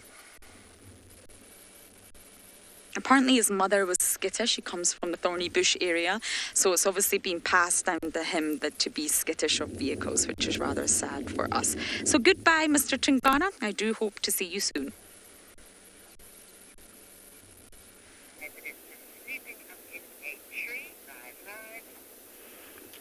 All right, welcome back. We're still here, spending time with the family of elephants before they all disappear into the woods, which looks like they will all go in now. And I'm very happy to hear about the leopard sitting up on a tree. And actually, where we are, the riverine forest here in the Mara, is a perfect habitat for leopards as well. Right now we are in a place called Kaburini, where once in a while we've seen a female leopard that's coming out into the open, try to catch some food, mainly impalas.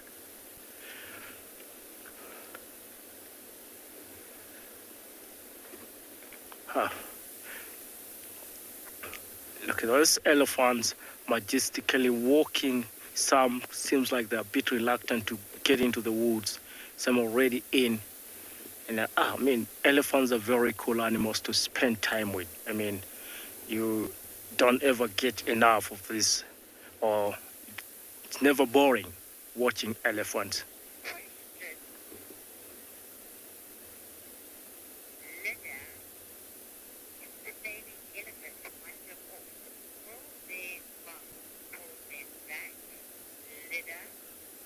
All right, Leila, when baby elephants can be a little bit vulnerable to predators sometimes. So what happens? Their moms do not ever want to let them wander so much away from where the herd is. So what happens actually is when the baby moves away, the mom is likely gonna move along with her. So always keeping her close to herself. We haven't seen quite a lot of cases where lions in the Mara go. Right, it was very nice watching this family of elephants, and very soon we're losing a few of them, and that was quite a great moment.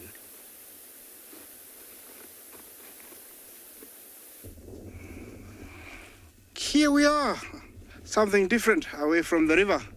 We have found a nice small herd of elephants, and looks like they are on their way back to the trees.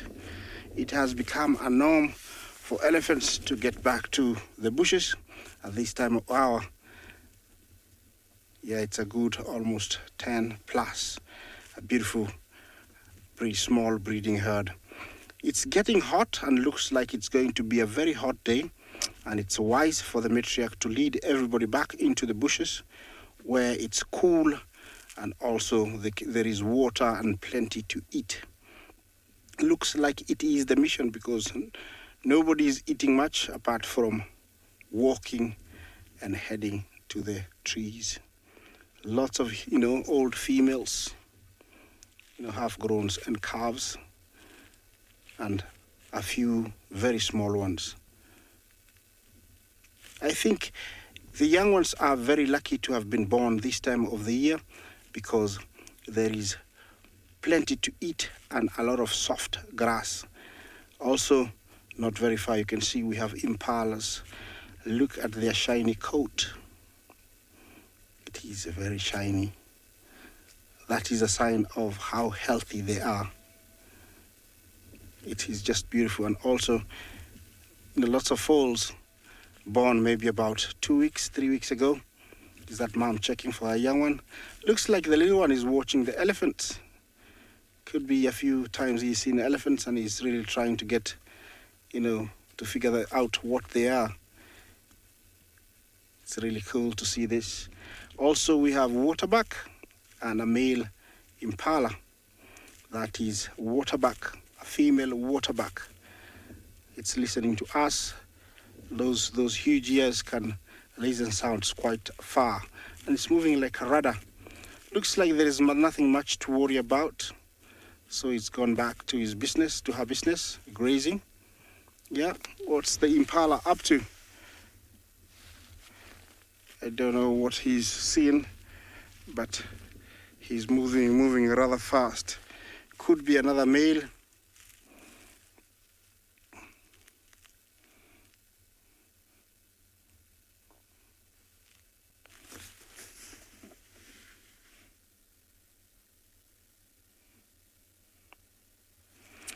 Doctor, good question. You ask if these antelopes are picky when it comes to which grass they eat.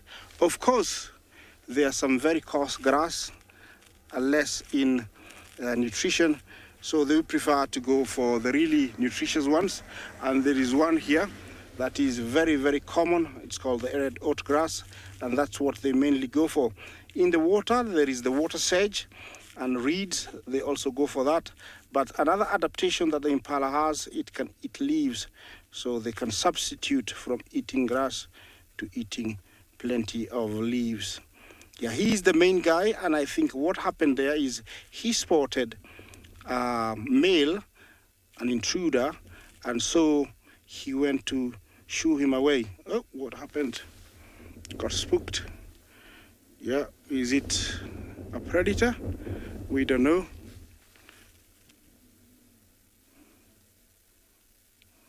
Yeah, sometimes they do that when there is a predator. Yeah, the female is oblivious. He doesn't care what the waterbuck did. He's just walking there. Looks like the male is telling him, okay, don't go too far, go back. This is what males do. They're always, corralling, pushing the females back to the same, area where they can watch them and make sure that no other females are within. Yeah, this is the impala, and a breeding herd or a harem can be up to around 30 females with one male. Usually he doesn't last very long because he's doing quite a lot of work. Like right now, you can tell he's very stressed because maybe there's other males within this area. We call it Tswala in Swahili, Tswala. And you can tell these guys have been feeding in the morning, so right now it's just resting. Lots of young ones. Looks like the babysitting club. Yeah, remember to talk to us. Continue talking to us. Hashtag CGTN Wild, hashtags Wild Earth. Questions and comments are very, very welcome. There is one lying down. I don't know if it's a young one or an adult. Those big ears assist them in listening to small noises. Also, they have amazing eyesight. It's actually a very big harem. They're all spread out. All those without horns are females. That's the sound of a male. He's run off into the plains to chase another male.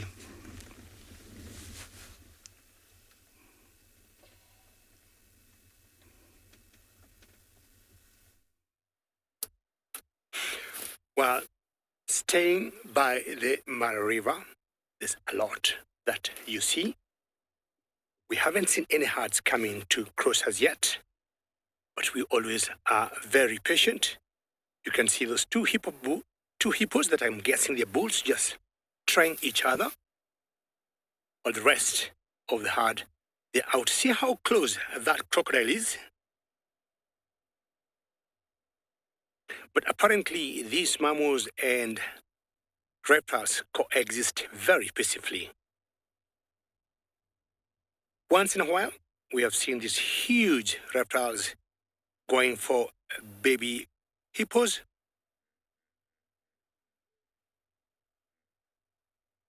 I hope you can just hear those hippos calling there. The audio is just more so for the males, unlike the females. The males are very territorial. Look at those 3 tiny babies there. And this is what the digital live safari is all about, courtesy of CGTN. It's time to get lots of vitamin D, warming up, a few birds taking advantage of any parasites. But for the hippos, you'll notice they don't get so many ticks or mites on their hides. What happens is, if the skin is broken or they have a wound, that's what those oxpeckers will be feeding on. Either feeding on the blood from the hippos or the mucus from the hippos, because what happens when it gets very warm, you'll get the hippos secreting some sort of liquid to moisturize themselves. They don't get skin burns as much as they want to be out in the sun. That's what those oxpeckers will be feeding on. We'll continue waiting here. And remember, we're coming to you live. Please send in through questions or comments. As usual, hashtag CGTNWorld or hashtag WorldEarth. We're just about to show you a little bee eater. One of my favorite birds. There's two, but the other one's flown off. They're about to be very happy little bee eaters soon, because the insect life is going to boom exponentially with the onset of summer, and actually it's already booming. It's sort of starting to boom. I've got insects in my bathroom now. I see spiders starting to appear. Let's just see if we can see where it's gone. Not quite, but we've got a herd of buffalo here that I want to show you.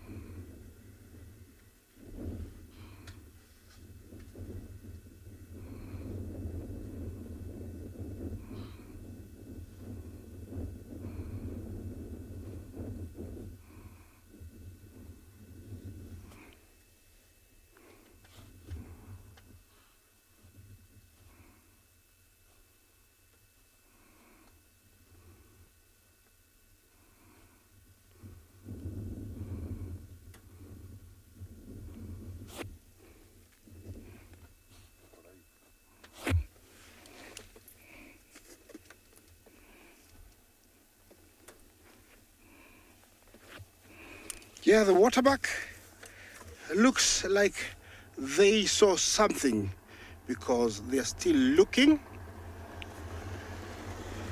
Those ears pointed forwards, and that straight posture, means that they can see something, or they saw something, and so they're trying to confirm if there is something. But this female here is not very concerned. Sometimes it happens when they haven't seen it.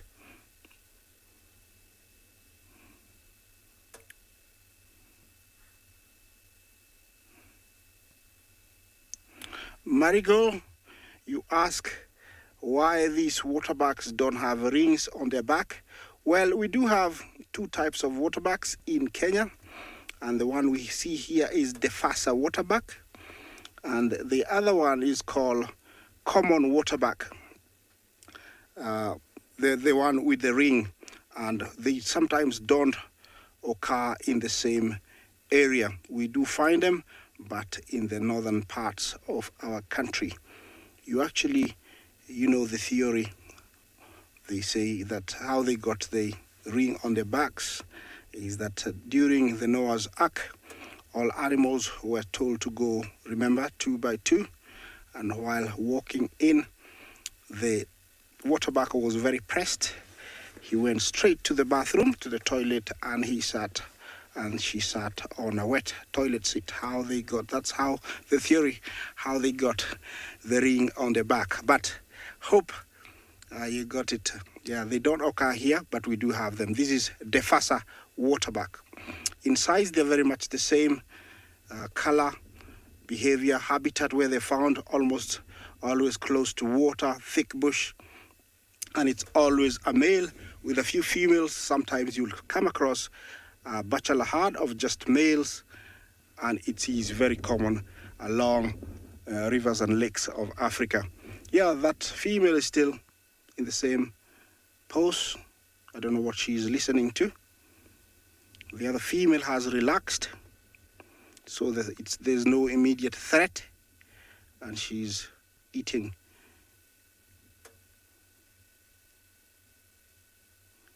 The grass there must be very, very soft.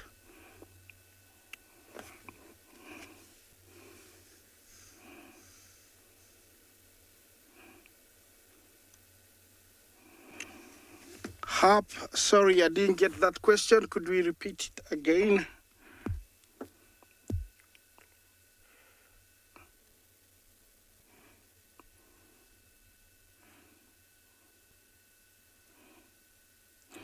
Oh, you ask, how do wild animals, smell like? They differ. I would say antelopes smell mostly like goats. Buffaloes will smell like cows. That's how they would smell. But it's rather a wild, it's more stronger smell. Leopards have got a very distinct smell that I can only smell. And everybody smells it differently. Lion is different.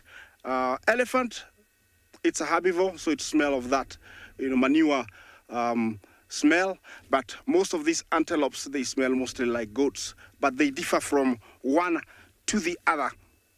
There's none of the two that are the same. It's always very, very different. These guys here are more like goats, but not as strong as goat. Goat is very, very strong, but they differ. Yes, these are females and very, very healthy, as you can see. And they're going into the bushes. I think they're going to spend most of their time there. It's wise because it is getting very, very warm.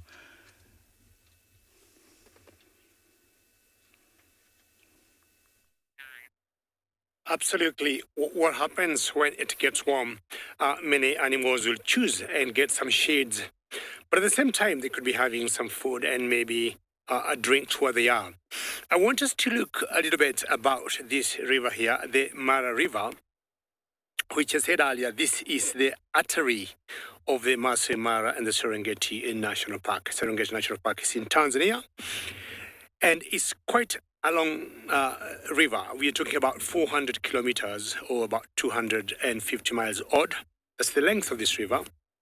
And generally, it has water all around there.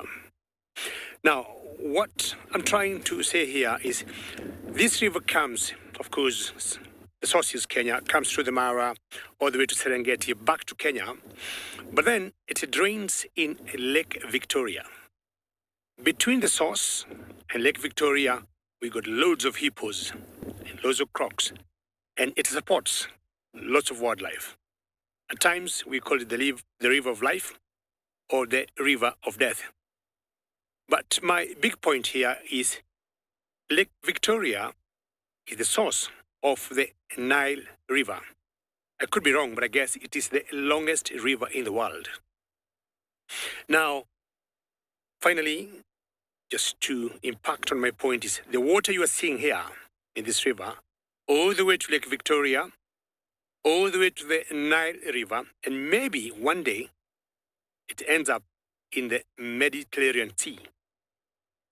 You can see how connected we are, that this water, if you're able to put a drop or a dye of some sort or a balloon that will keep bouncing all the way, one day is going to land in the Mediterranean Sea. Definitely, I wouldn't imagine we have any hippos there. Hippos being freshwater mammals. But when I look at the geography of where we are, all the way to the north of Africa, Blue Nile and the White Nile, it amazes me how connected we are. Certain times of the year, this river will have high levels of water, like we've been having the last few weeks. And if the short rains continue, those levels will remain the same.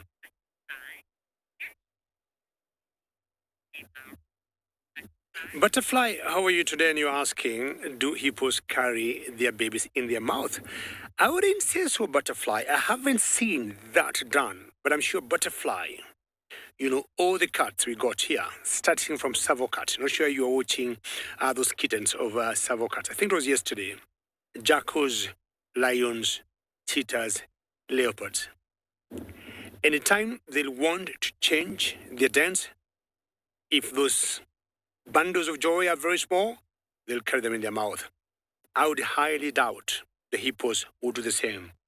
And the reason why I would say that, Butterfly, is because hippos do not change their natural places.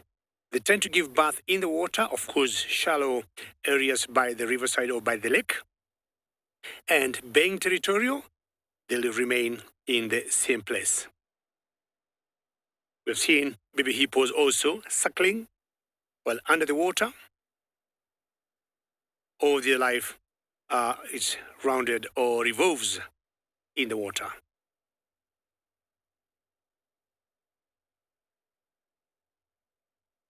If it gets very hot, all the hippos you see there, they'll all slowly, one after the other, come back to the water.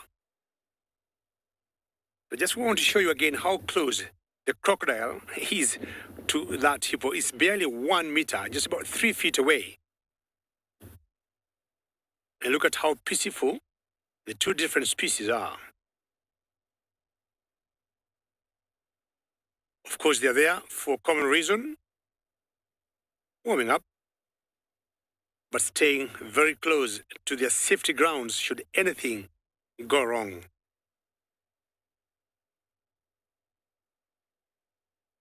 Still very, very hopeful. We might see some wildebeest or zebras or maybe toppies coming to cross where I am.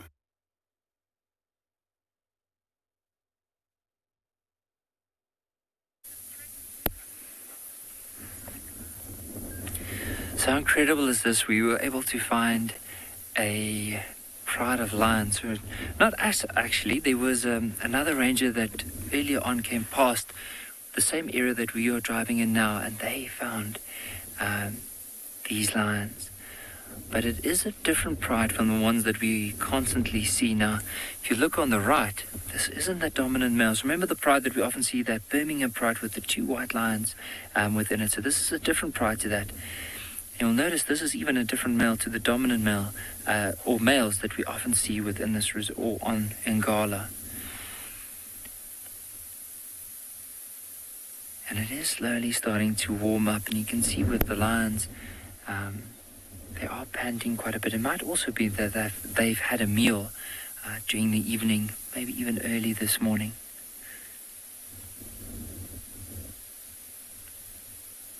But you'll notice this male also has quite a few scars across the bridge of his nose. So he's been in a couple of fights.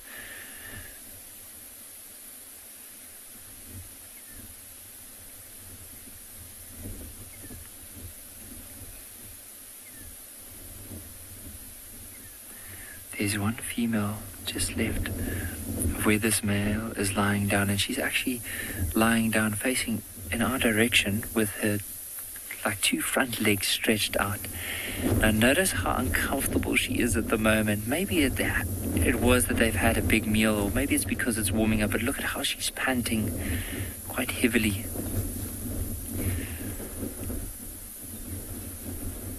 And if you look around her neck, especially those on the left as well, you'll notice there's a little, what looks like a splash of blood. And it might be that they've even had something to eat. So I guess what they're doing is they're panting. So you can imagine now it's starting to warm up, maybe because their bellies are full. And now they are lying down with their mouths open, just panting, just to cool themselves down.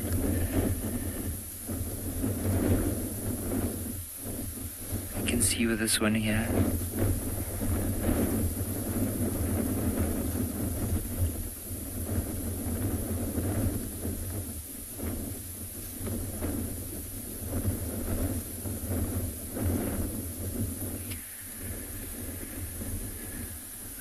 Now it's hard to see, but around her neck there's a little, as we mentioned earlier, it looks like there's a faint wash of blood. on the side. And then there's another lioness that's lying closer towards the tree. She's lighter in color, so we might be able to see it on her better. See around this one's neck, especially where the whiskers are, just above that. Do you notice that bit of blood?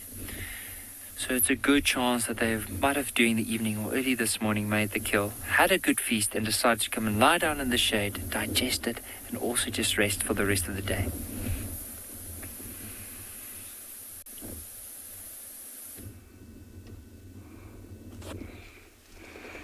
Yes, look at this. You know, it's been a booming year for little ones here. And look what I just found. A waterbuck with a few days old calf. It's a rather very interesting, the behavior, because she's licking her backside. I don't know if she's, tasting the urine. That's, all that salt, and she's loving it. But it's a rather very interesting behavior. You can tell she has shrunk from giving birth. She could have been very big when the little one was in. I'm waiting to see the little one walk. They carry the little one for about 9 months. It's a lot of time. And usually when they give birth, they find a very secluded spot where they give birth, and the young one has to be on its feet in about an hour, because over here, survival depends on how fast you can run and outrun your enemy. This is the Defasa waterbuck. She's been doing that for a little bit now.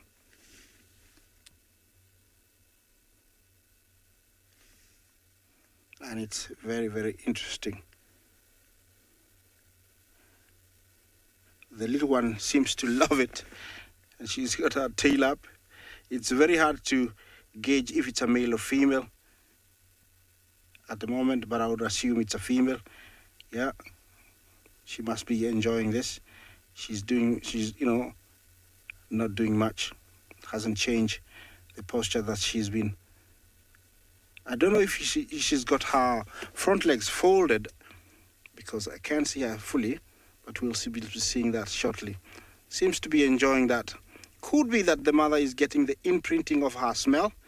Yeah, you can tell she's still a little bit wobbly, the little guy. Very, very small. I think this is the smallest waterbuck I've seen in a while.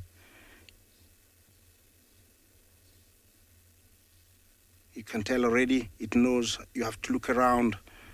Don't just relax. Might lie down. I would say it's only about 2 days by the looks. I was hoping it's gonna walk so we can see if the umbilical cord is still hanging, but definitely it's about 2 days. Oops, has decided to move on.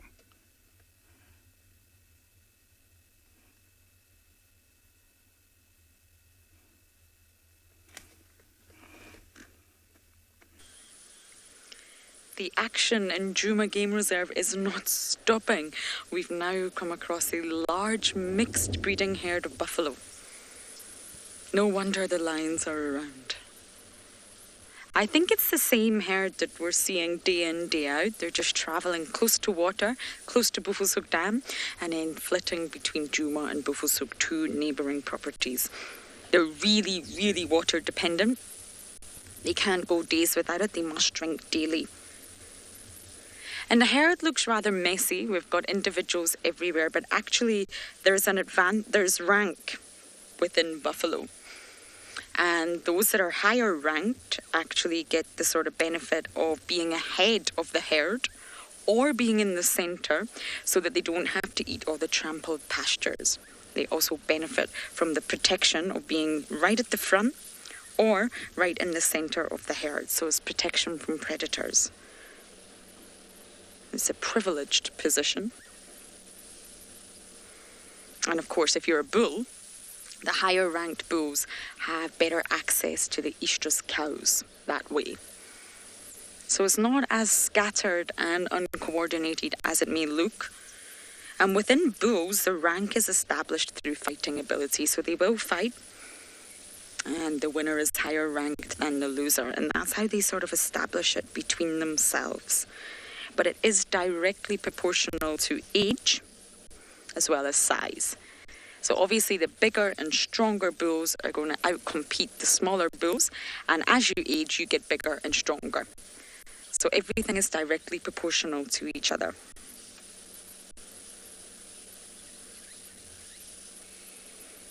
They can posture, lateral presentation, to avoid clashing, but buffalo bulls do clash. Sometimes it comes to that. They must fight in order to establish themselves.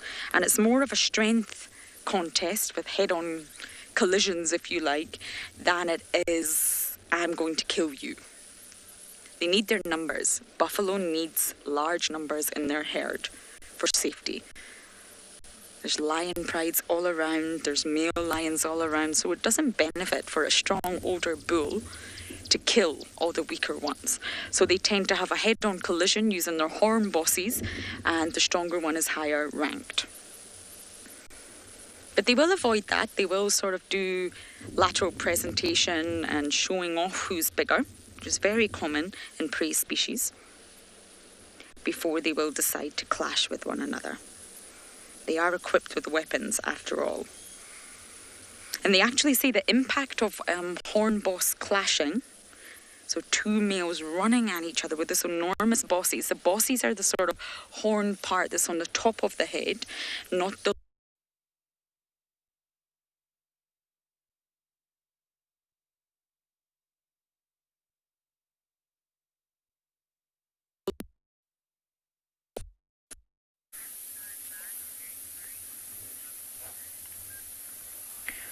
Look at how these two lionesses are just positioned in the shade here. And it's hard to see them from like anywhere. If you had to move quite far away from them, it's really hard to spot them in the shade. It's easier for the ones that are in the light. They stand out quite a bit. But it won't be long before the sun is going to be right there. And what you'll notice is there's not a lot of cover here for them to lie down, so it might be for the rest of the day that they will maneuver their way around that tree or those two trees there, just for that cover. Even look at that male. So early on when we saw him, he was a lot more in the shade than now, and you can already see his front paw and his face. There's more sun on it. So I said I won't be surprised if they are going to be spending the majority of the day here with their full bellies, but eventually just maneuver their way around the shade. So as the angle of the sun changes and the angle of the shade, so they will move around.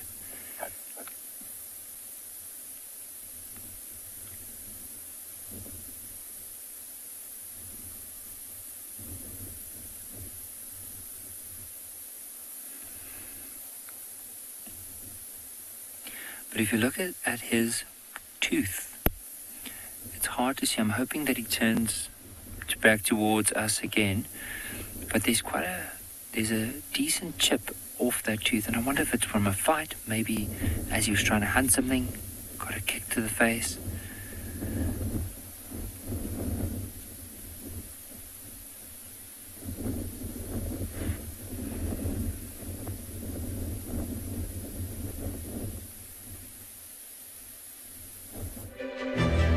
Over the past months on CGTN, we have been lucky enough to witness the adventures of many characters unfold. We have cheered for them during their victories. We have shared in their pain during their struggles.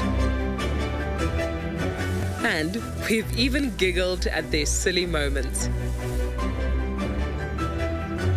What will the upcoming months hold for our beloved creatures of the wild? Will the Olololo and Owino prides remain territory holders in the Mara Triangle?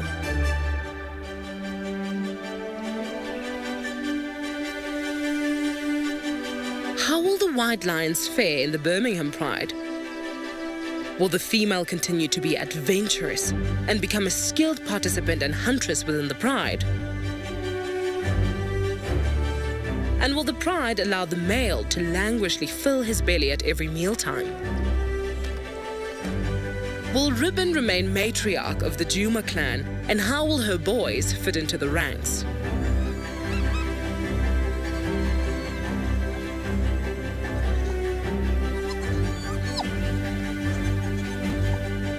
The Pongwe pack made a resounding return. Will their numbers remain strong as the pups tackle the hardships of the bush?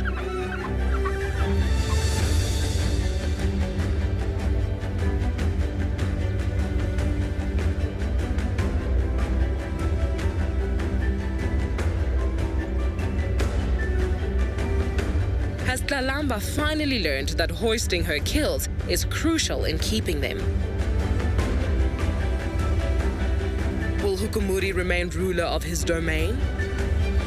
And will our lone buffalo be fully accepted by his new friends, the elephants? Life is tough when you are orphaned, but the success story of these two cheetah brothers in Pinda is inspiring. We cannot wait to watch what happens next with them. With bated breath, we will continue to watch these tales of the wild evolve.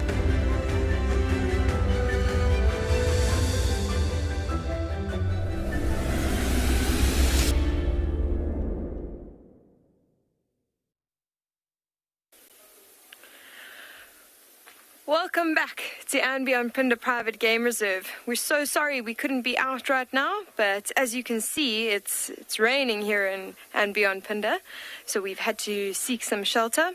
I just wanted to say that it's been an amazing 30 days to spend with you on CGTN's digital safari. I've had an amazing time watching all those cheetah families, all those rhinos from those tiny calves right through to the big bulls. It's been absolutely fabulous.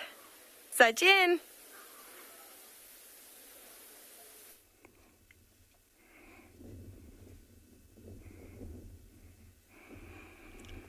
Well, I have come to another area where I found this beautiful male giraffe all by himself on the side of the road, eating and enjoying those croton leaves. Yeah, when going down, giraffes have got some of the shortest necks.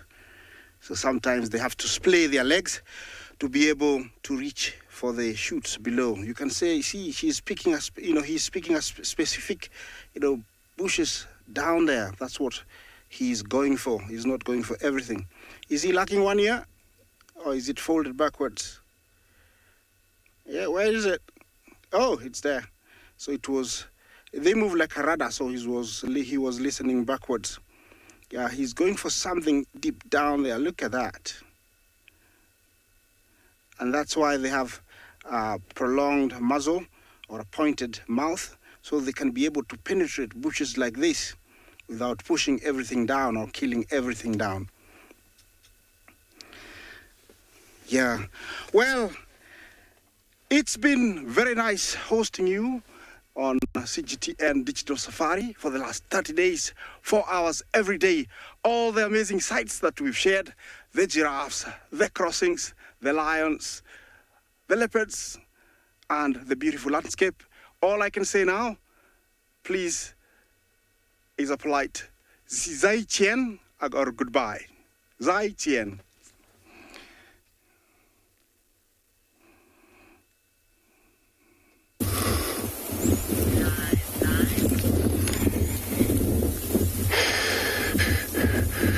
Beautiful. So here what we come across, this unique termite mound, and we've been seeing a lot of a termite mound individual out of nowhere. Some of them are just right up in the open area, and of course many of time they don't really use any support to build that mound to get such a bigger size like this.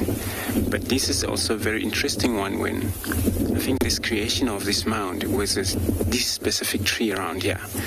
So this type of termite mound, they don't really need any support, but it happens sometimes. They build a mound which is close to the tree, and it means that the whole process of building is going to be attached to the tree.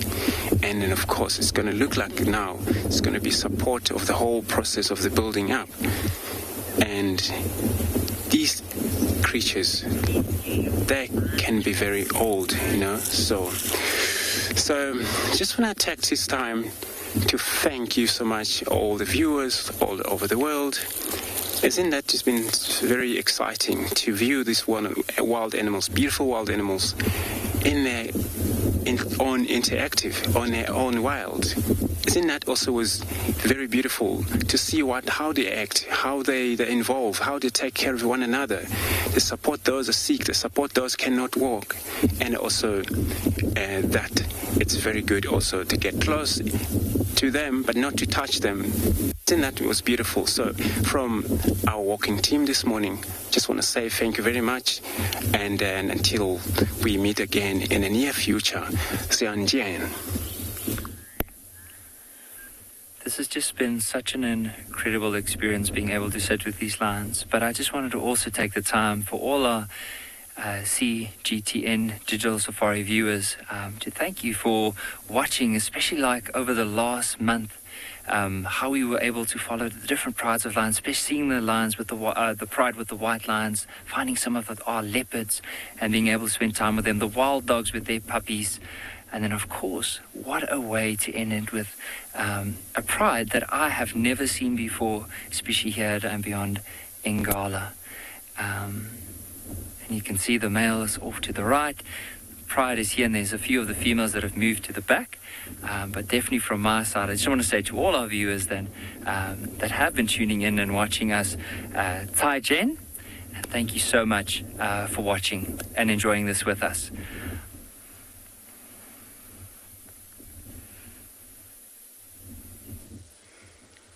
So sitting here with this buffalo brings a bittersweet moment because sadly we must say goodbye. From both Theo and I on this vehicle, we've had a fantastic 30 days with you all of live safaris.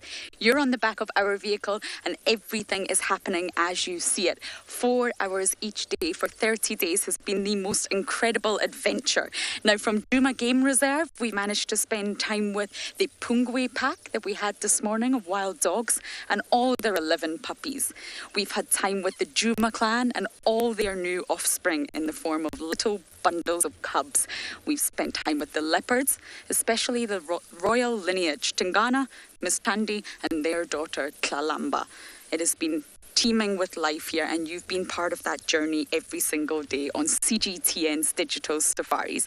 It's been an absolute pleasure to have you here. So once again from Theo and I on this vehicle, we want to say goodbye and try Chien.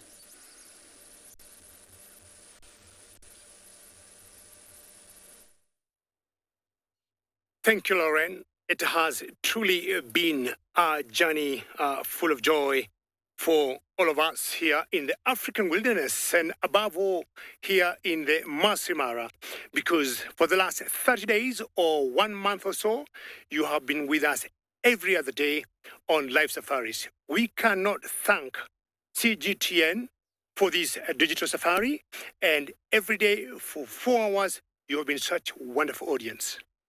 We can't thank you enough for your viewership as we take you back to have a look at the hippos there. And it has been wonderful to see the crossings. To me, the highlight of the migration or being out here every day for the last 30 days have been to watch the wildebeest or the zebras crossing this river. It has been breathtaking. And for all your questions and for all your comments, we are truly very, very grateful.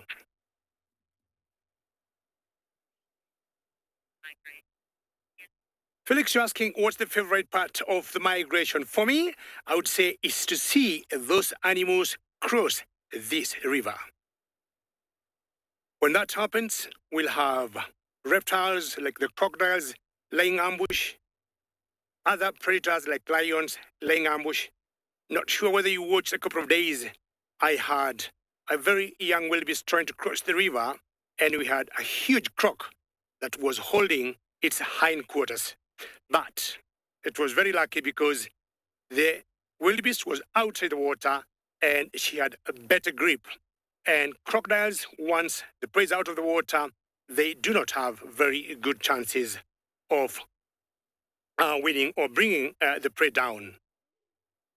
We also thank you for having, watching our characters here in the Masai Mara, all the lion prides, the Owinos, the Mogoros, the River Pride, the Olololo, the Paradise Pride hyenas too. Watching the Olololo clan, the North clan. It has just been wonderful, wonderful. We are so grateful, and we want to thank you very much for being there. And I'm sure you'll be with us next time. I will be saying in my local language, Asante sana. And to all of you, be well, be safe, and I'm going to say very happily, Zaijian.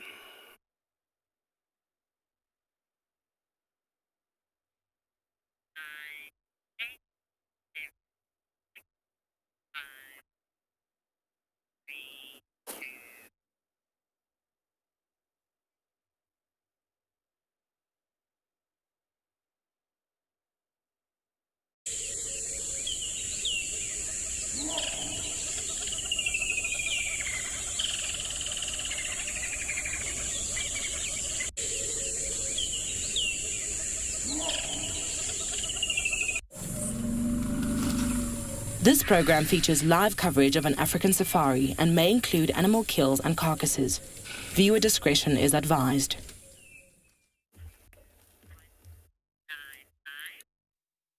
Jumbo, jumbo, and hello, hello, everybody. A very warm welcome to our afternoon or sunset safari. We are in the Masai Mara of Kenya with a herd of elephants here. My name is David. Welcome aboard to a very own safari, live from the African bush.